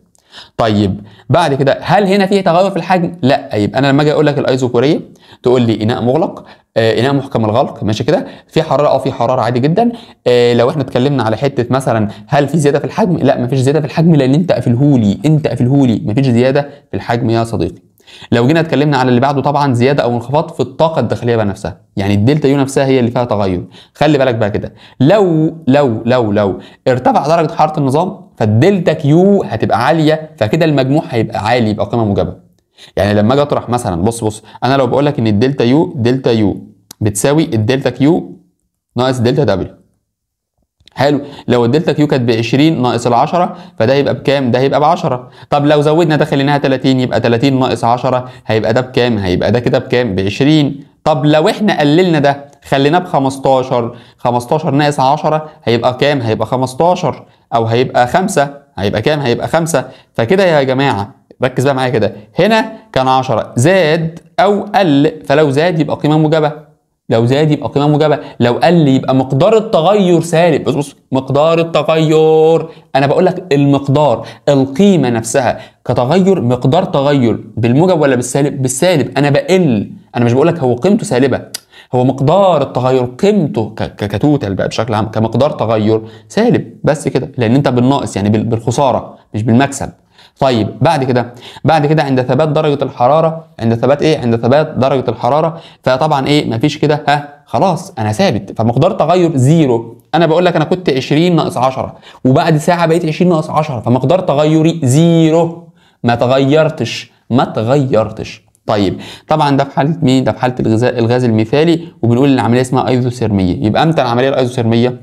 لما يبقى ثبات درجه الحراره، يبقى لما تبقى انت في غاز مثالي، ماشي كده، يعني كده بيحصل فيها تمدد او انضغاط بطيء. يبقى شفت بقى هناك لما كان في حراره، او قصدي لما ما كانش في حراره فكان التمدد او الانضغاط سريع، انما لما يبقى في حراره فالتمدد والانضغاط بطيء يا صديقي. طيب طبعا اهوت اللي بيحصل ده. فاذا كده الدلتا يو هنا في الحته دي هنقول ان الدلتا يو خلاص بزيرو، اذا الدلتا كيو هتساوي الدلتا ايه؟ هتساوي الدلتا دبليو، وشكرا كده. ده جدول مجمعهم كلهم يا صديقي، ماشي كده بس. طب يا مستر هو ازاي دلوقتي انا مثلا عندي مثلا اناء اهوت حطيته يعني حطيت الاناء ده في التلج، حطيت الاناء جبت تلج كده وحطيته وسبته في درجه حراره الغرفه، ماشي كده. فالمفروض ايه اللي هيحصل؟ انا دلوقتي جايب تلج اهو، وضع اناء به مكعبات من التلج في درجه حراره الغرفه، فهتبدا تسيح، هتبدا تمتص حراره من الوسط، فيبقى كده انا امتصيت حراره. طب لو انا حطيت الاناء اللي هو كان سخن اصلا في وسط اللي حواليه الوسط المحيط بارد، فيبدا بص كده ركز، هو التلج هو اللي هيسحب الحراره من النظام، فيقل درجه حرارته، فيقل درجه الحراره. ده كده جدول مجمعهم كلهم، العمليه الاديباتيه والايزوكوريه والايزوثيرميه. هنا ده اهم حاجه، مفيش اكتساب حراره، مفيش اكتساب مفيش شغل يعني ثبوت الحجم. هنا مفيش طبعا ثبات درجه حراره النظام. يعني الفكره كلها ان هو دلوقتي ثبات درجه الحراره، ان التغير، مقدار التغير بتاع الطاقه الداخليه هيبقى كام؟ هيبقى زيرو. بس كده. طيب بعد كده بقى هنشرح حاجه اسمها الكتله او المول من الماده. طيب هندخل على عنوان تاني، العنوان التاني ده هنشرح فيه حاجه اسمها المول من الماده. ما هو المول من الماده؟ بص يا صديقي، هو الكتله الجزيئيه للماده مقدره بالجرام. يعني ايه؟ يعني لما يجيب لك مركب زي الميه مثلا او مركب زي ثاني اكسيد الكربون، يقول لك انا عايز الكتله الموليه بتاعته. هتقول له طبعا بص سهله وبسيطه، هتقول له هو في رقم هنا جنبك؟ هيقول لك لا مفيش رقم. خلاص تقول له زي الفل. هتقول له شايف انت الرقم ده؟ ايوه الاثنين ده مرتبط بالاتش بس، يبقى 2 هيدروجين حلو، زائد الاكسجين في حواليه حاجه؟ لا، يبقى 1 في الاكسجين، يعني اكسجين على طول. حلو. طيب الاثنين الهيدروجين بقى كرقم العدد الكتلي بتاعه هو هيدولك في المساله عندك بواحد، زائد الاكسجين بكام؟ الاكسجين ب 16، يبقى 2 في 1 زائد 16 طبعا هيبقوا كلهم 18 جرام لكل ايه؟ جرام لكل مول. وشكرا، خلصت المساله. الحاجه الثانيه ثاني اكسيد الكربون نفس الفكره. طيب معلش ثانيه واحده بقى، تعالى معايا بقى كده. لو قلت لك H2 اكبر لك الموضوع SO4.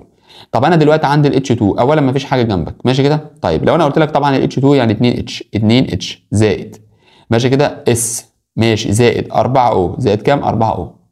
هو انا دلوقتي برضو في المساله هيبقى مديك ان ال H بواحد، يبقى 2 في 1 زائد ال S بكام؟ ب 32، زائد طبعا الأربعة في الاكسجين ب 16. كل ده هيطلع لك بكام؟ ب 98 جرام لكل ايه؟ جرام لكل مول. بس كده خلصت مسألتك. بس كده بس كده. ده كل السؤال، وسؤال مضمون وسؤال حلو قوي قوي قوي قوي يا صديقي. والله العظيم لو جالك في الامتحان ده سؤال تافه، يعني انا اتمنى انه يجيلك في الامتحان. طيب بعد كده لو جينا برضو اتكلمنا طبعا على حاجه اسمها المحتوى الحراري للماده. بص يا صديقي، المحتوى الحراري معناه فكره التغير بقى في درجه الحراره، التغير في الطاقه الداخليه او الطاقه المختزنه جوه الايه؟ جوه الحاجه نفسها. طيب السؤال بقى يا صديقي، هو المحتوى الحراري اللي بيختلف من مركب لمركب او من ماده لماده؟ تعالى ما اقول لك ليه. انا جايب لك ماده اهي، فالماده دي يا مستر هتقول لي وليكن مثلا ده H2 يا مستر. طب ما انت جايب لي ماده في اناء تاني مثلا بتقول لي دي ثاني اكسيد الكربون، صح كده؟ هقول لك تعالى نبص كده ونشوف الاختلاف اللي ما بينهم. لو جينا بصينا كده، اولا كده لو جيت بصيت على الميه ال H2O، فالميه طبعا لو جيت بصيت عليها كميه، ركز كده بقى، تعالى نقسمها الى ذرات. بص كده، انا هنا عندي الاكسجين مرتبط بالهيدروجين برابطه تساهميه، ومرتبط بالهيدروجين من الطرف الثاني برابطه تساهميه. ادي جزيء الميه الثاني اهوت، بص كده اهو. فانا دلوقتي هربط ما بينهم هما الاثنين، الاكسجين مع بص كده الهيدروجين مثلا مع الاكسجين، ديت رابطه ايه؟ رابطه بتكون مثلا رابطه هيدروجينيه، نوعها رابطه هيدروجينيه، والرابطه ديت بتكون رابطه ايه؟ بتكون رابطه تساهميه. اذا كده انا عندي رابطه هيدروجينيه وعندي رابطه تساهميه موجوده، يبقى نوع الذرات اللي موجوده مختلف، يعني مختلف فيهم. يبقى دي نوع ذره تساهميه، وفي نوع ذره في نوع قصدي رابطه تساهميه، نوع رابطه هيدروجينيه، وهكذا. يبقى اختلاف المحتوى الحراري بسبب او الطاقه المختزنه او الطاقه اللي مخزنها، يعني بسبب اختلاف الروابط اللي موجوده، نوع الروابط نفسها، عدد الروابط اللي موجوده. هتقول لي ازاي؟ تعالى ما اقول لك يا عم. هقول لك مثلا لو كتبت لك H2SO4، عدد ذرات المركب ده مختلف وعدد ذرات ده مختلف، فكل مركب مختلف عن عدد ذرات التاني، فعدد الروابط اللي هتبقى موجوده هتبقى مختلفه، نوع الروابط اللي موجوده هتبقى مختلفه، صح كده؟ صح كده.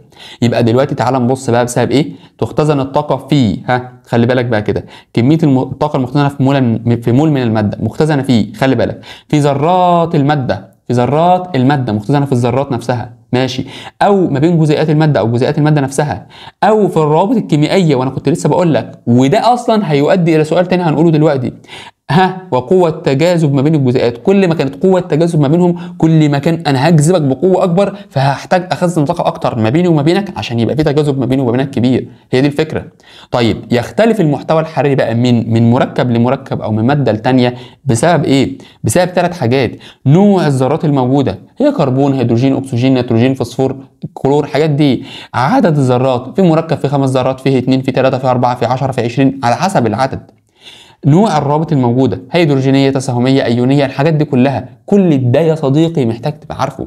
يبقى كميه الطاقه المختزنه بتختزن في الروابط، بتختزن قصدي في الروابط الكيميائيه، بتختزن جزيئات الماده، ذرات الماده، طبعا مختزنه ما بين قوه تجاذب ما بين المواد وما بعضها، او ما بين الذرات وبعضها مثلا. ماشي كده يا صديقي؟ ماشي يا صديقي.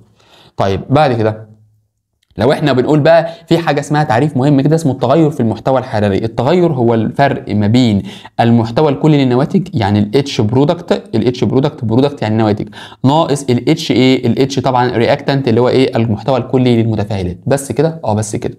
فده القانون يا صديقي. بس انا برضو بحط لك قانون تاني او ده القانون يعني بالظبط. ده في قانون تاني بقى المفروض ان احنا ناخده في اخر الدرس، انا بقوله لك من دلوقتي. هو عباره عن الطاقه الممتصه لكسر الروابط، وده كده المتفاعلات. معلش ركز بس معايا في الحته دي. زائد الطاقه المنطلقه لتكوين روابطها باشاره سالبه، وديت بتاعت مين؟ بتاعت النواتج. تعالى بس افهمك كمان شويه ما تقلقش. طيب احنا كده داخلين على نهايه المحاضره، ركز معايا يا صديقي. احنا كده يعني قربنا اهو، احنا كده بنشطب في الدرس التاني باذن الله، وندخل على الدرس الثالث وعليك خير ان شاء الله، ويبقى احنا كده خلصنا الفصل بتاعنا. ركز بقى معايا دلوقتي. ايه اللي بيحصل؟ اللي بيحصل ان انا عندي انواع التفاعلات. عندي نوعين من التفاعلات، تفاعلات يا اما طارده يا اما تفاعلات مصه. تفاعلات يا طارده يا تفاعلات مصه. التفاعلات الطارده ركز بقى، انت مش انت عايز تبصمج، مش انت عايز تبصمج الحاجات، تعالى بصمج لك بقى يا صديقي. بص انا كاتب لك التفاعلات الطارده، انا بطرد حراره، يبقى تفاعلات تنطلق منها حراره للوسط المحيط. روح يا حراره، روح يا حراره، روح للوسط المحيط يا حراره. ماشي، يبقى هي بتنطلق منها حراره للوسط المحيط. كده دلوقتي لما تنطلق منها حراره، انا كمحتوى اهو، انا كنظام اهو، انطلقت حراره للوسط المحيط، فكده دلوقتي الوسط المحيط هيبقى حرارته عاليه وانا كنظام حرارتي هتقل. حلو قوي يا صديقي. يبقى دلوقتي شوف ماشي بترتيب معلومات، انطلقت منها حراره فالوسط يزيد النظام يقل. حلو. اجمع بقى المحتوى الحراري. بص بقى كده، كده المتفاعلات بيكون اكبر من النواتج. المتفاعلات بيكون ايه؟ بيكون اكبر من الايه؟ اكبر من النواتج. تعالى بقى ركز معايا يا صديقي. انا دلوقتي بص هحفظك كده، الطارد نازل، الطارد نازل، الطارد نازل، طارد نازل. يعني ادي الطارد كل ما تشوفه، طبعا انا عارف ان هو يعني ايه، معلش هو ساعات في بعض الحاجات اللي احنا نقلناها حصل فيها مشاكل، ماشي، فمعلش يعني. اهو الطارد ماله نازل. يعني ايه الطارد نازل؟ يعني دلوقتي لما تشوف التفاعل الطارد بص كده تلاقي القيمه بتاعته، بص كده تلاقي التفاعل نازل بالشكل ده كده. يبقى انت حافظ اول ما تشوف التفاعل نازل اعرف انه طارد على طول. اقول لك على حاجه، اعرف انه قيمته سالبه على طول. اذا الدلتا اتش تكون ايه؟ الدلتا اتش هتكون سالبه. يبقى تفاعل طارد امتى؟ لما يكون نازل، لما يكون سالب. يبقى دلوقتي عندك حاجتين تعرف منهم، والحاجتين دول هتقولهم دايركت. انت لقيته نازل قول ان قيمته سالبه يبقى تفاعل طارد، انت لقيته سالب قول ان هو تفاعل طارد يبقى هو نازل. بس كده يا صديقي. طيب الحاجه الثانيه هو تفاعل تكوين. تفاعل ايه؟ تفاعل تكوين. بنكون روابط جديده. ليه؟ خلي بالك بقى كده، الناتجه من انطلاق طاقه. ليه بقى يا صديقي؟ طبعا المفروض هنا يعني المفروض يبقى في كلمه من. ماشي، بص يا صديقي، انا لو جيت رايح جايب لك مثلا هنا H2O، فال H2O ده كده لو انت كونته لي هنا مثلا كده H2 ماشي كده زائد النص O، ده كده تفاعل تكوين ولا تكسير؟ تفاعل تكسير. ما انا مش عايز كده، انا عايز تفاعل تكوين. فانا المفروض اعمل ايه بقى؟ المفروض اجي رايح جايب ال H2O ماشي كده احطه فوق هنا كده، واجي رايح واخد ال H2O ده هو اللي انزله هنا. يبقى انا كده عملت تفاعل ايه؟ عملت تفاعل تكوين. يبقى ما هو التفاعل اللي انا بعمله دلوقتي؟ بعمل تفاعل تكوين ولا تكسير؟ بعمل تفاعل تكوين. حلو قوي. ما هو تفاعل التكوين؟ تفاعل التكوين ده معناه ان انا باخد ال H2 زائد نص O، باجي رايح جمعهم، نص O2 طبعا، بجمعهم هما الاثنين مع بعض واكون بيهم ال H2O. يبقى كده تفاعل تكوين، يعني احنا بنكون روابط جديده. يعني احنا كده احنا دلوقتي في الحاله دي كده يا صديقي، ركز بقى معايا كده، ركز معايا، ركز معايا اهوت. هات بقى كل الايه، كل الكلام. التفاعل الطارد، التفاعل الطارد انا كمحتوى، انا كنت لسه ما كونتش، فانا كمحتوى حراري مجموع المحتوى الحراري بتاعي اكبر من المحتوى الحراري النواتج. مجموع المحتوى الحراري المتفاعلات اكبر من قيمه النواتج، فيبقى هنا محتوى حراري كمجموعه اكبر من مين؟ اكبر من النواتج، فالنواتج هتكون قليله. خلي بالك، مش انت بتعمل انطلاق طاقه يبقى مقدار الطاقه المنطلقه اكبر من مقدار الطاقه الممتصه، يبقى التفاعل نازل وانا ماشي على الشوك برجليا ماشي كده. الدلتا اتش بتكون سالبه، بنكون روابط جديده. يبقى انت دلوقتي اهو ادي التفاعل اهوت. مستر قول لي يعني ايه تفاعل طارد؟ غمض عينك يا مستر قول. بص يا صديقي اغمض عيني. اول حاجه هو تفاعل نازل ماشي كده، المتفاعلات اكبر من النواتج، الدلتا اتش بقيمه سالبه ماشي كده، بنكون روابط جديده، المنطلقه اكبر من الممتصه ماشي كده. بس ده كل اللي انا عايزه. الوسط المحيط اعلى من النظام كحراره، لانه هيفقد النظام حراره يرميها للوسط المحيط، فتزيد الوسط ويقل النظام.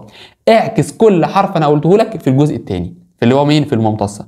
الممتصه بقى يا صديقي بتمتص حراره، فبتمتص من الوسط المحيط، فالوسط بيقل والنظام يزيد، النظام يزيد. فكده المتفاعلات كانت اقل في الحراره من النواتج. فكده ده تفاعل تكوين ولا تكسير؟ مش الاولاني كان تكوين، يبقى ده تكسير، يبقى بنكسر الروابط الكيميائيه. يبقى المتفاعلات يا صديقي MgCO3 هنكسر فيدينا MgO والثاني اكسيد الكربون. فكده كسر يا صديقي، فقيمه الدلتا اتش بتكون موجبه. فتفاعل طالع ولا نازل؟ تفاعل طالع يا صديقي. يبقى كسر الروابط الموجوده بين جزيئات المواد المتفاعله وتكوين روابط مثلا كيميائيه ممكن جديده ولا كده. ماشي كده؟ طيب بعد كده الطاقة امتصاص يا صديقي، امتصاص بنمتص طاقة، فالدلتا اتش موجب، فالتفاعل طالع، فالممتصة أكبر من المنطلقة، الممتصة أكبر من المنطلقة، الممتصة أكبر من المنطلقة. هي دي الفكرة يا صديقي.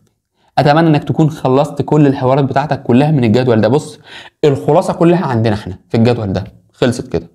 طيب ملحوظه بقى يا صديقي بيقول لك ايه؟ ان امثله العمليات الايزوثيرميه عمليا كده يعني انصهار الجليد وغليان الماء عند درجه حراره ثابته. يبقى دي كده من امثله العمليات الايزوثيرميه. المفروض دي كانت تتكتب فوق شويه بس مش مشكله، كتبناها لك هنا.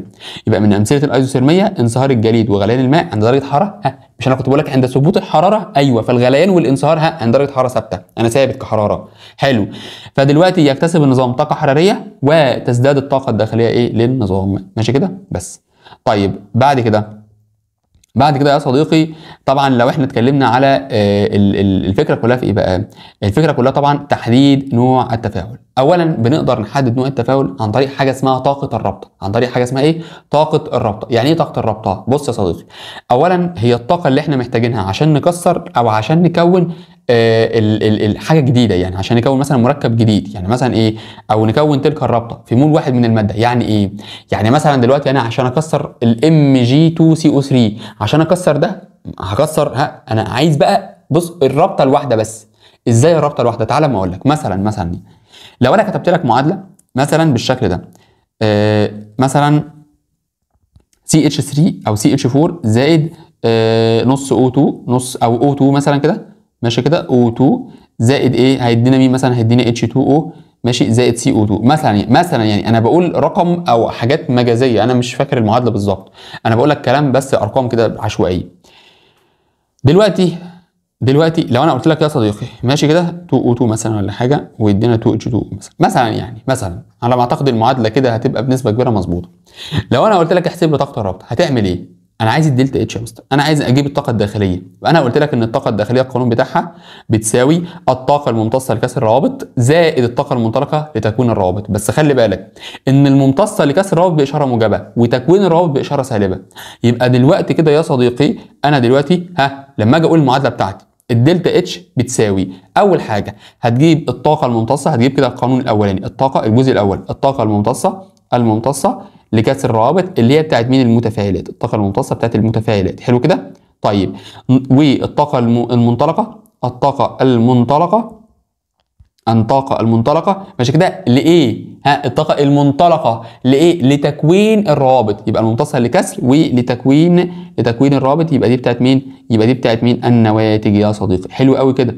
ايه اللي بيحصل بقى؟ اللي بيحصل ان الطاقه الممتصه بتاعت المتفاعلات ودي بتاعت النواتج. المتفاعلات هتعملها ازاي؟ تعالى بقى مقولك يا صديقي. اولا كده هتقول لي ان انا عندي دلوقتي CH4 صح؟ ايوه. انت عارف يعني ايه CH4؟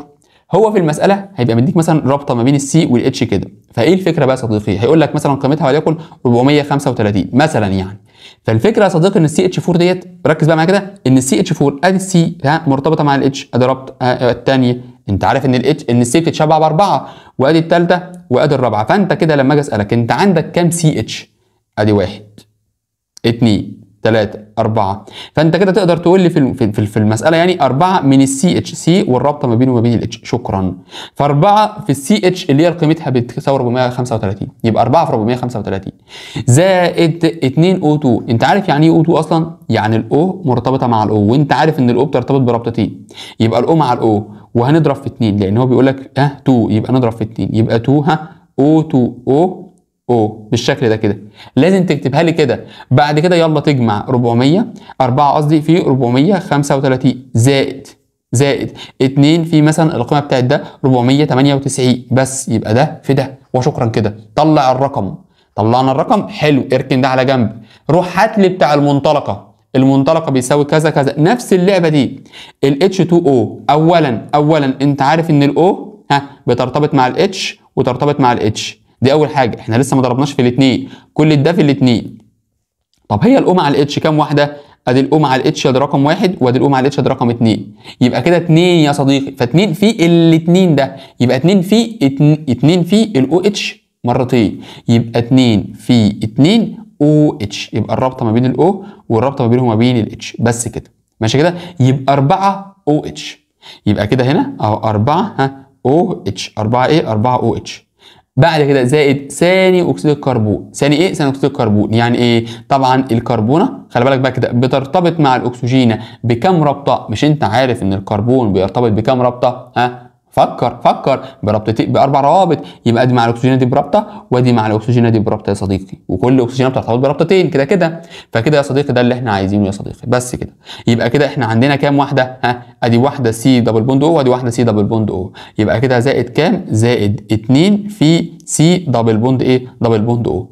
اذا كده هتطلع رقم، هتقول لي مثلا الاربعه في 400 ماشي كده، زائد الاثنين في 300 مثلا 325 اي حاجه، هيطلع رقم. احسب بقى، تعالى بقى احسب، طلعت مثلا هنا 2000 مثلا، هنا 2000 ماشي كده، وهنا طلعت لي 1000 ماشي حلو.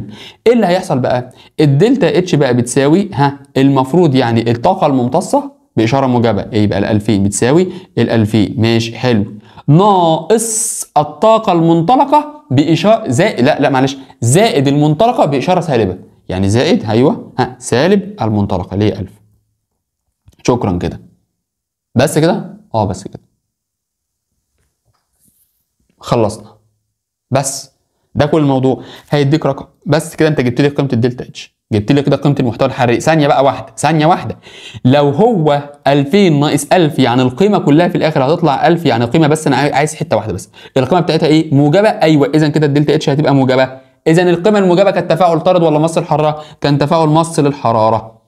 طيب لو الدلتا اتش اللي طلعت لما جيت تحسبها في الاخر طلعت القيمه سالبه، يبقى الدلتا اتش كده سالبه، يبقى التفاعل ده طارد للحراره. يبقى انا عرفت دلوقتي يا صديقي قيمه الدلتا اتش، وعرفت هل التفاعل مص او طارد للحراره. بس في افكار على الاجزاء دي، وهنحل مع بعض كتير بقى ان شاء الله، هنحل مع بعض، هتشوف دلوقتي محاضره الحل هتنزل لك فيها. بص انا هنزل لك محاضرتين حل ولا حاجه على الجزئيه دي، محاضرتين حل، محاضرتين حل، يلا يا صديقي يلا، ما بص ما تقولش بقى لاي حد، يلا هنزل لك محاضرتين حل يلا.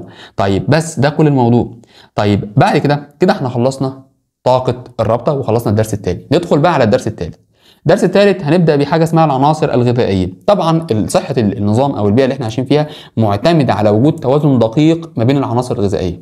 طيب يعني إيه؟ يعني كل الكائنات محتاجة عناصر غذائية، محتاجة تتغذى، محتاجة تاكل، محتاجة تشرب، كل التفاصيل دي. فطبعا محتاجين، بص كده، صحة النظام تعتمد على توازن معين للعناصر الغذائية. طيب هي عناصر أساسية مهمة جدا علشان النمو والتطور بتاع الكائن الحي، معتمدة جدا علشان العمليات الحيوية والبيولوجية اللي بتحصل في التربة وفي النبات والكلام ده، علشان النبات يقدر يكبر والإنسان يقدر يكبر والحاجات دي كلها. فكل ده محتاجين مغذيات، عناصر غذائية علشان الكائنات الحية. حلو. اللي بعد كده انواع العناصر الغذائيه الرئيسيه. اولا كده احنا عندنا 3 عناصر اساسيه هندرسهم في الدرس بتاعنا، وانا عامل لك مخططات هتلم لك الدنيا بسهوله. اول عنصر معانا اسمه عنصر الكربون، ركز بقى معايا كده. عنصر الكربون ده العنصر المهم والاساسي في كل المركبات العضويه اللي موجوده. مفيش مركب عضوي يخلو من عنصرين، الكربون والهيدروجين، فالكربون ده من العناصر الاساسيه اللي موجوده في كل المركبات العضويه. اي مركب يسمع كلمه عضو يقول له في كربون على طول، زي الكربوهيدرات، البروتينات، الدهون، والاحماض النوويه. دول حاجات عندنا اصلا كانوا في الاحياء بس اتلغت لما اتلغت الاحياء، ولكن انت عارف الكربوهيدرات زي النشا والجلوكوز، البروتينات زي البروتين، اللحمه والحاجات دي، الدهون اللي هي الدهون اللي انت عارفها الزيوت والكلام ده، الاحماض النوويه اللي هي الدي ان اي والار ان اي، اللي هي الدي ان اي والار ان اي. حلو كده، حلو كده. طيب انا دلوقتي طبعا عندي الوجود بتاع مين بقى؟ تواجد الحاجه دي في 6 حاجات. 6 حاجات. اول حاجه هي كده موجوده في اجسام الاحياء البريه والبحريه على هيئه مركبات عضويه. يعني انا كانسان كبري وبحري، انا انسان بري في مش عارف كائن في البحر موجود على هيئه مركبات عضويه. طيب الغلاف الجوي موجود على هيئه ثاني اكسيد الكربون، في الغلاف في الجو. طيب الغلاف المائي ركز بقى معايا، في الميه يبقى املاح الكربونات والبيكربونات، ميه يبقى كربونات وبيكربونات. طب رحنا للصخور يبقى هنكون صخور نوعين، عندنا الصخور الجيريه اللي هي CaCO3 اللي هو كربونات كالسيوم، او صخر اسمه الدولوميت. عارف انت الدولوميت ده احنا بس نفس الصخور الجيريه بس بنزود حاجه صغنونه. شايف انت الصخور الجيريه كانت عباره عن ايه؟ Ca صح؟ CO3 زودنا Mg بس كده، فالMg ثنائي فحطينا بس هنا 2. معلش والله يا صديق، انا اسف ليك والله، بس معلش بقى. فبقى عندنا ايه؟ ها CaCO يعني CaMgCO3 باي 2 بس كده، ده اسمه صخر الدولوميت. يبقى احنا دلوقتي عندنا ايه؟ عندنا حاجتين، صخور جيريه وعندنا الحاجه الثانيه صخر اسمه صخر الدولوميت. طيب الوقود الحفري، لا يا صديقي انت جاي في ملعبنا هنا كده، وقود حفري يبقى فحم بترول غاز طبيعي بكل الحاجات دي. طيب عندنا التربه يا صديقي، التربه طبعا بيبقى موجود بقى في الميه، بيبقى موجود في التربه نفسها، الماده العضويه بتاعت التربه نفسها. لا الميه دي المقصود بها الميه اللي بتبقى ماشيه في التربه مثلا فيها مواد عضويه وتنزل للتربه، فالتربه نفسها مثلا الدبال اللي بينزل من الشجر والحاجات دي كلها فبيدبل فبيبقى اتحلل في الارض على ايه؟ مواد عضويه. حلو قوي. انا دلوقتي عندي بقى حاجه اسمها 3 دورات. 3 دورات دول، ادي الدوره الاولى ماشي كده، والدوره الثانيه وفكره النيتروجين برضه بس هو ما فيهوش كلام كتير، والدوره الايه؟ والدوره الثالثه. يعني تعالى بس كده نقول مثلا هو النيتروجين ايه وظيفته؟ النيتروجين وظيفته كلمتين، بيكون الاحماض الامينيه اللي هي بتكون البروتين. ايه ده؟ وظيفه البروتين يا مستر؟ وظيفه البروتين النمو. شكرا كده يا صديقي. بس كده؟ بس كده انا خلصت كده وخلصت البروتين. خلصت وظيفه البروتين، فاضل خطوات دوره البروتين، يعني الدوره بتاعته ماشيه ازاي. طيب تعالى ندخل على الكربون اللي هو الفوسفور قصدي بالمره، ماشي كده، نقول الفكره بتاعته يعني الكلام النظري بتاعه، وبعد كده نمسك الدورات ورا بعضها. الفوسفور بيخزن الطاقه او بينقل الطاقه على هيئه مركب اسمه ATP اللي هو الادينوزين ثلاثي الفوسفات. ادينوزين اللي احنا كنا لسه واخدينه في اول محاضره، ادينوزين ثلاثي الفوسفات. حلو قوي. طيب طبعا مهم جدا برضو في حاجه زي نمو الجذور والازهار والثمار. الفوسفور ده من ضمن المركبات المهمه جدا. بس انا عايز اقول لك على حاجه بقى، انا عندي مركبات عضويه ومركبات غير عضويه. يعني ايه؟ يعني الفوسفور ده لما يتكون كده ده المفروض ان هو غير عضوي. غير عضوي.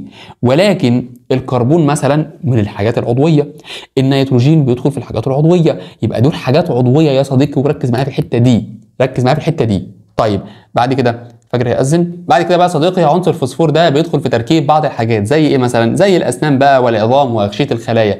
كل الحاجات ديت هو بيدخل في تركيبها. مش بس كده، طبعا برضه بيدخل في تكوين الاحماض النوويه زي ما كنت بقول لك من شويه، زي الDNA والRNA. عنصر الفوسفور ده من ضمن العناصر الاساسيه. كده الاحماض النوويه بيدخل في تكوينها 5 حاجات. اولا كده الكربون والهيدروجين والاكسجين، دول 3 عناصر. كمان حاجه زي النيتروجين والفوسفور، دول العناصر او ال5 عناصر اللي بيدخلوا في تكوين الاحماض النوويه سواء الDNA او الRNA. طيب بعد كده يعني المفروض ان الفوسفور ده هل هو موجود على هيئه غاز؟ يعني الكربون كنا بنقول ان هو موجود على هيئه غاز، ثاني اكسيد الكربون، النيتروجين غاز النيتروجين، وهنرجع دلوقتي نقول المخططات بتاعتهم. ولكن هل هو موجود على هيئه غاز؟ لا، هو بيبقى موجود على هيئه مركبات بس كده، سواء بقى في التربه سواء في الميه سواء في الرواسب، اي حاجه، المهم ان هو موجود على هيئه مركبات يا صديقي. سواء بقى في التربه، ركز بقى معايا كده، تربه، صخور، رمد بركاني، اي حاجه من دي، ميه، اي حاجه هو موجود على هيئه مركب. تربه، ميه، رواسب، صخور، رماد بركاني، كل دول بيبقى على هيئه مركبات يا صديقي. ركز في الحته دي. طيب بعد كده المفروض ان هو ده نهايه الموضوع، ان احنا ناخد ناخد التفاصيل اللي فاضله دي. طيب تعالى بسم الله الرحمن الرحيم كده ندخل على اول دوره معانا. اولا كده يا صديقي بسم الله الرحمن الرحيم بنبدا الدوره باول حاجه كده. اول حاجه ثاني اكسيد الكربون بيبقى موجود في الطبيعي في الجو، ففي الجو اهو، فالنبات هيمتص. بص ثاني اكسيد الكربون في الجو النبات هيمتصه، فلما يمتص النبات ثاني اكسيد الكربون هيستخدمه في عمليه اسمها عمليه البناء الضوئي. يبقى النبات دلوقتي كده هيعمل عمليه بناء ضوئي، فيطلع ايه؟ يطلع جلوكوز. خلي بالك بقى كده، يجي مين ياكل الكلام ده؟ يجي اكلات العشب تاكل النبات، ثم اكلات اللحوم تاكل اكلات العشب. هو اكلات العشب اللي هو مثلا وليكن الجراد، ما الجراد ده حيوان ماشي كده. فيجي بقى مين؟ يجي بقى الانسان، او مثلا يجي مثلا مين؟ يجي الضفدع اللي هو حيوان ياكل الجراد، فيبقى اكلات اللحوم تاكل اكلات العشب. حلو. يجي بعد كده يحصل فقد في الطاقه، وهنا يبدا الحوار المهم جدا. الفقد ده يا صديقي تنفس ما يقولش لا، افرازات، فضلات، اي حاجه من دي ما يقولش لا، او ممكن يحصل تحلل، وهو هنا بقى الحوار. طب هو دلوقتي لما يحصل تنفس مش هو هيرجع مره ثانيه للجو؟ ايوه يعني بص كده، اهم حاجه التنفس راجع مره ثانيه للجو، الافرازات الفضلات هيرجع للتربه اللي هيرجع. بص المهم كل التفاصيل دي كل التفاصيل دي راجعه مره ثانيه للجو في الاخر. طيب التحلل، فالتحلل ده هيحصل حاجتين، يعني زي فكره مثلا الافرازات او الفضلات مثلا، يعني الحاجات دي التحلل هيرجع للجو مره ثانيه، يعني لما احلل واخد ثاني اكسيد الكربون ارجع ارميه في الجو مره ثانيه. طب الحاجه الثانيه، لو انا خدت ثاني اكسيد الكربون وخدته، ركز بقى معايا كده، وحطيته مثلا في التربه، ركز معايا كده، ملايين السنين كائنات ميته حطيتها فيها ثاني اكسيد الكربون يا مستر، ايوه، او فيها عنصر الكربون، ايوه، خلي بالك بقى كده، انا حاططها ودافنها من ملايين السنين، لما تاخد الوقود ده هتروح تعمل ايه؟ هتحرقه، تقوم تطلع ثاني اكسيد الكربون، ايوه، يبقى انت الكربون اللي انت مخزنه من 10 مليون سنه طلعته برضه في الجو بعد كده. وصلت كده الفكره؟ يبقى شوف، كربون متخزن من 10 مليون سنه يطلع دلوقتي، ايوه، ليه؟ لانه كان متخزن جوه الوقود الحفري يا صديقي. يبقى الوقود الحفري لما نعمل له عمليه احتراق فيدينا يرجع مره ثانيه على ايه؟ ثاني اكسيد الكربون في الجو. الحاجه الثانيه ان احنا عندنا مثلا ممكن الطرف الثاني او العمليه الثانيه او الجزء الثاني ان هو يروح يتخزن على هيئه كربونات كالسيوم. كربونات ايه؟ كربونات كالسيوم. يعني ايه كربونات كالسيوم؟ يعني CaCO3. فكربونات كالسيوم متخزن في الصخور الجيريه. لو رجعنا تاني كده على هيئه الصدف، هات الغلاف الصخري يبقى صخور جيريه او صخر الدولوميت يبقى على هيئه كربونات كالسيوم. فلما تخزن فيها خلي بالك ده سكه تانية، هو راح كده ناحيه الميه برضو شويه، فممكن نكون الاصداف. بعد كده يحصل له عمليه اسمها عمليه التجويه. يعني عمليه التجويه بقى بص، انحت وخد بقى منه وخد منه وخد منه، فانت كده هتاخد منه الايه؟ ثاني اكسيد الكربون. طب ما هو التجويه يعني هترجعه للجو مره ثانيه، ما هو بسبب الهواء اللي بيحصل فيرجع ثاني اكسيد الكربون مره ثانيه للجو يا صديقي. بس كده، يبقى دي كل الايه؟ يبقى دي كل الفكره. يبقى انا دلوقتي فعلا احنا كده خلصنا الدوره، خلصت. شفت بقى انت الدوره والمخطط اللي هو عامله لك في الكتاب وبتلف وتدور حوالين نفسك. طب وعلى ايه؟ والله العظيم ما في اسهل من المخطط اللي معمول ده، واتحداك يقف معاك سؤال. طيب بعد كده لو جينا على خطوات دوره النيتروجين في الطبيعه، بص يا صديقي، اولا كده خطوات دوره النيتروجين في الطبيعه، بسم الله احنا هنبدا بالجو. فانا هبدا اول حاجه كده، اول حاجه هبدا بيها ان هو موجود فين؟ موجود في الجو اهو. موجود في مين؟ موجود في الجو. فالنيتروجين موجود في الجو عادي، هنبدا ننزله التربه. انا دلوقتي عشان انزله التربه محتاج اثبته، يلا اثبت يلا عشان ما انفخكش يلا. هو موجود في الجو، انا هنزله واثبته. عشان اثبته ويقوم النبات يمتصه، اثبته ازاي؟ تعال اما اقول لك. بنجيب بكتيريا اسمها بكتيريا مثبته. ايه الذكاء في كده؟ انا مستر يعني هثبته، هجيب بكتيريا تثبته بس. فالنيتروجين اهو، بص اهو، هنحوله الى مركب اسمه NH3. احنا كده حولناه لنشادر عن طريق حاجه اسمها البكتيريا المثبته او الطحالب.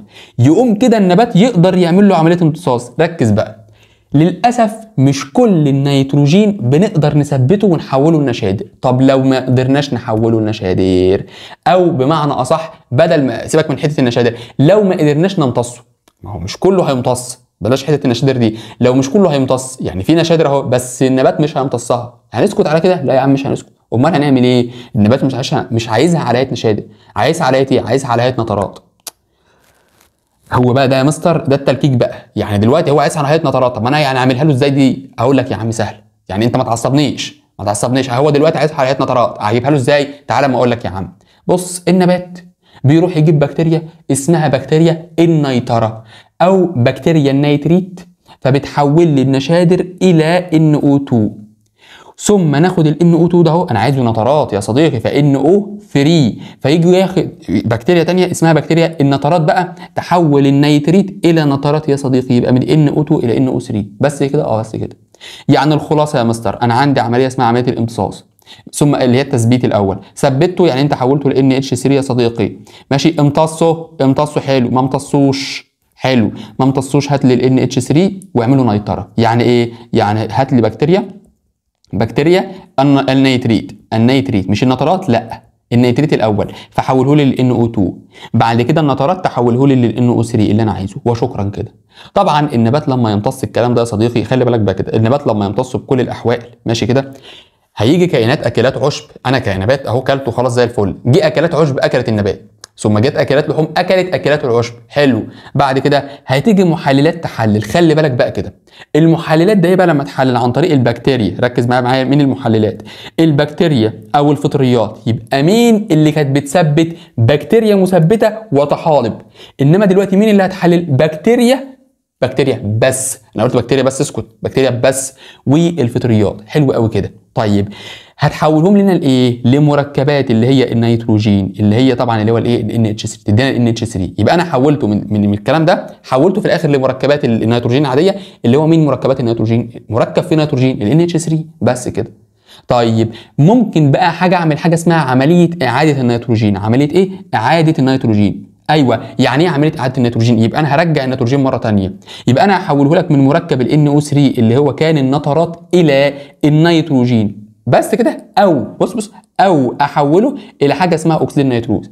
يبقى انا حولته من NO3 اللي هو اكسيد، او من اللي هو من النترات مثلا كده، الى ايه؟ الى طبعا ال N2 اللي هو النيتروجين العادي، او الى ال N2O اللي هو اكسيد النيتروز. الى مش ال NO2، لا ال N2O اكسيد نيتروز. حلو، ده كده اسمها عمليه اعاده الايه؟ النيتروجين. بس انت ملاحظ حاجه، ان احنا كده عندنا عمليتين متعاكستين، واحده بتثبت في التربه، واحده بترجع تعمل له اعاده مره ثانيه عشان ترجعه النيتروجين في الجو، صح؟ ايوه تصدق صح فعلا.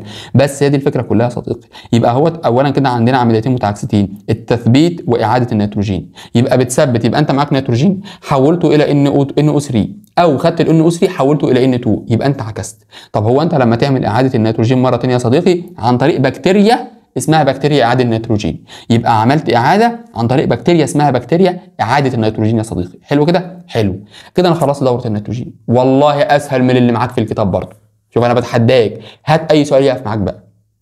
طيب الحاجه الثانيه، بعض الانشطه البشريه قد تتداخل في دوره النيتروجين. يعني ايه؟ او مع دوره النيتروجين ازاي؟ انا ممكن استخدم النيتروجين في صناعه الاسمده يا صديقي. ما هو النترات النترات والنشادر والحاجات دي كلها، او النترات بقى احنا بنصنع بيها اسمده فعلا، بنحطها في الارض. ما هي الفكره ان انا مش عارف اجيب له نشادر، يعني اجيب له نشادر منين دلوقتي؟ فانا بديله ايه؟ بديها له على هيئه نترات، فانا خدت النشادر حولتها لنترات. ايه ده؟ ايوه احنا اللي عاملين ده. ايوه يا صديقي. طيب تعالى بقى اخر عمود معانا يا صديقي، ماشي، عشان نلحق ان شاء الله نخلص ايه قبل ما يقيموا صلاه الفجر، ماشي، عشان نلحق نروح نصلي ان شاء الله. طيب بسم الله. دلوقتي كده يا صديقي، اولا عندنا حاجه اسمها ايه؟ خطوات دوره الفوسفور في الطبيعه. خطوات دوره الفوسفور، انا كده الفوسفور زي ما قلت لك هو مركب غير عضوي، بيبقى موجود في الصخور على هيئه، بص موجود في الصخور. فانا دلوقتي عايز، انا كنت بقول لك موجود في التربه، موجود في الصخور، موجود في مثلا ايه؟ موجود في الرماد البركاني، صح، موجود في الرواسب، كل الكلام ده موجود فيه. طيب انا بعمل له ايه؟ بعمل له عمليه اسمها عمليه تفتيت عن طريق المطر او الرياح او الحراره. انا دلوقتي موجود في الصخره اهي، ينزل مطر، هواء، رياح، تجويه، مطر، حراره تفتت الحاجه كده، تحس انها بتسخن كده وتفكك من بعضها كده، فده كده اسمه ان انت عملت له تفتيت. حلو، هنحوله الى ايه بقى؟ الصخور اهي هنحولها تنزل على هيئه في التربه على هيئه بقى مثلا بودر بقت في التربه. يبقى لما اتفتتت نزلت على هيئه بودر في التربه، يجي كائن اكلات عشب ياكله، اكلات العشب، يجي كائن اكلات لحوم ياكله، يبقى اكلات عشب ياكل ثم اكلات لحوم ياكل. تيجي بقى المحللات تحلل فترجعها مره ثانيه، بس خلي بالك بقى كده معايا، ركز بقى معايا. المحللات هتعمل ايه؟ هتحوله من مركب الفوسفور اللي هو كان العضوي الى مركب غير عضوي. يعني انت دلوقتي انا كان عندي المركب كان غير عضوي في الاول، ركز بقى معايا، كان في الاول غير عضوي، الفوسفور كان غير عضوي، لما دخل التربه وامتصه النبات اتحول من غير عضوي لعضوي. يعني في المرحله ده اهي بقى عضوي، بعد كده هيرجع مره ثانيه للتربه ويتحول عن طريق بكتيريا من فوسفور غير عضوي لفوسفور عضوي. وهنا بقى في ناس كتير ما بتاخدش بالها من الحته دي، وانا جاي اقول لك خد بالك من الحته دي عشان دي تركايه حلوه قوي. طيب بعد كده بقى البكتيريا بيبقى عندنا طبعا هترجعه مره ثانيه على هيئه هيرجعه ثاني مثلا للصخور، او هترجعه على هيئه صخور لانه خلاص بقى غير عضوي. وبعد كده ممكن نضيفه للاسمده. على فكره من ضمن الحاجات ان النيتروجين بتنضاف للاسمده، وبرده ده بيضاف للاسمده، ولكن طبعا انت عارف ان الاسمده كلها ملوثات وحاجه وحشه، بتلوث الميه، بتلوث التربه، بتلوث المحاصيل الزراعيه اللي احنا هناكلها، ودي حاجه وحشه يا صديقي. بس كده؟ بس كده. طيب العناصر اللي انا قلت لك دي، الكربون او النيتروجين او الفوسفور، لو قل منهم عنصر، انا بقول لك دي عناصر ضروريه وعناصر اساسيه وعناصر مهمه بالنسبه للنبات، لو قلت العناصر ديت فيحصل ضعف في نمو النبات ويأثر بشكل سلبي على الحيوان كتوتال. يبقى ضعف في نمو النبات وبيأثر بشكل سلبي على الحيوان. حلو. بعد كده عندنا حاجه اسمها العناصر الغذائيه والنظم البيئيه، وهناخد حاجه اسمها ظاهره الجفاف. دول اخر عنوانين معانا وابقى انا شطبت محاضرتي. العناصر الغذائيه والنظم، ان انت دلوقتي بص، النظام البيئي عندنا عمليتين. يا اما المطر ينزل فده معناه ان انت بتجيب ميه من فوق بتجيب مواد غذائيه بتنزلها من فوق لتحت، انا كده باين في كده، وتجيب عناصر غذائيه من فوق بتنزلها لتحت، او من تحت تعمل لها بخر فتطلعها لفوق. فانت كده يا اما بتنقل العناصر الغذائيه من فوق لتحت، يبقى انت جايبها معاك من الميه تنقلها للتربه في الميه للتربه، او تاخدها من التربه تطلعها تبخرها عن طريق عمليه البخر. يبقى هطول او سقوط الامطار يبقى بتجيب من فوق لتحت، العكس يبقى انت بتنقل من تحت لفوق تطلعها فوق. حلو قوي. ظاهرة الجفاف بقى، ظاهرة الجفاف بيبقى ليه تأثير يا إما سلبي أو إيجابي. الجفاف ده بيأثر الجفاف، يعني أنت مثلا رحت صحراء، فالصحراء يعني فيها صخور، يعني فيها مركبات زي الفوسفور، أو فيها صخور يعني في فوسفور غير عضوي، فليه تأثير سلبي على الكربون والنيتروجين، لأن دول حاجات عضوية مش هتبقى موجودة خلاص في الصحراء، لأن مفيش مية، مفيش عناصر غذائية خلاص. انما في ايجابي على الفوسفور الغير عضوي، لانه هيبقى متوفر هناك بشكل كويس. انت رايح يا باشا، رايح جبل مش عارف ايه، فالجبل ده مليان بالفوسفور، مليان بالفوسفور. طيب طبعا بيقلل من الغطاء النباتي اللي هو الجفاف. الجفاف لما بيحصل في منطقه مفيش نبات، مفيش نباتات، مفيش حيوانات، خلي بالك من الحته دي، مفيش نباتات، فمفيش نباتات يعني مفيش نيتروجين، مفيش كربون، انما بيبقى مليان بالفوسفور الغير عضوي. بيقلل من الغطاء النباتي، الغطاء النباتي بيقلل من العمليات الفيزيائيه، ماشي كده؟ العمليات الفيزيائيه اللي بتحصل بتزيد ولا بتقل؟ بتزيد. ولكن العمليات البيولوجيه والحيويه بتقل لان مفيش نبات. يبقى الغطاء النباتي، انا بقول لك ده نبات، فالنبات ده مش محتاج ياكل ويشرب، ايوه، فهو المفروض لو مفيش نبات فهو كده هيقلل من ان يحصل بيولوجيا، عمليات بيولوجيه، فمفيش ثاني اكسيد الكربون هيحصل له امتصاص، فمفيش نيتروجين هيتثبت عشان ينمي النبات. ولكن انا لو جبت لك دلوقتي مثلا كده حاجه زي دي، فدي صخره اهيت، فالصخره دي موجوده، شوف عشان هو فيزيائي بيزود العمليات الفيزيائيه. معانا صخور، معانا صخور جيريه اهي قدام عينيك اهي يا صديقي، ركز معايا اهي صخور جيريه اهي. فانت مثلا معاك ايه؟ معاك مثلا وليكن حاجه زي وليكن زي الفوسفور كتير. الفوسفور مثلا موجود لان في صخور مثلا، تقول لي طب ما في كربون، بس الكربون مش العضوي. بس كده احنا كده خلصنا، اللهم لك الحمد، ونتقابل على خير المره الجايه ان شاء الله يا صديقي في محاضره الحل. يلا بقى نقوم نلحق نصلي. سلام.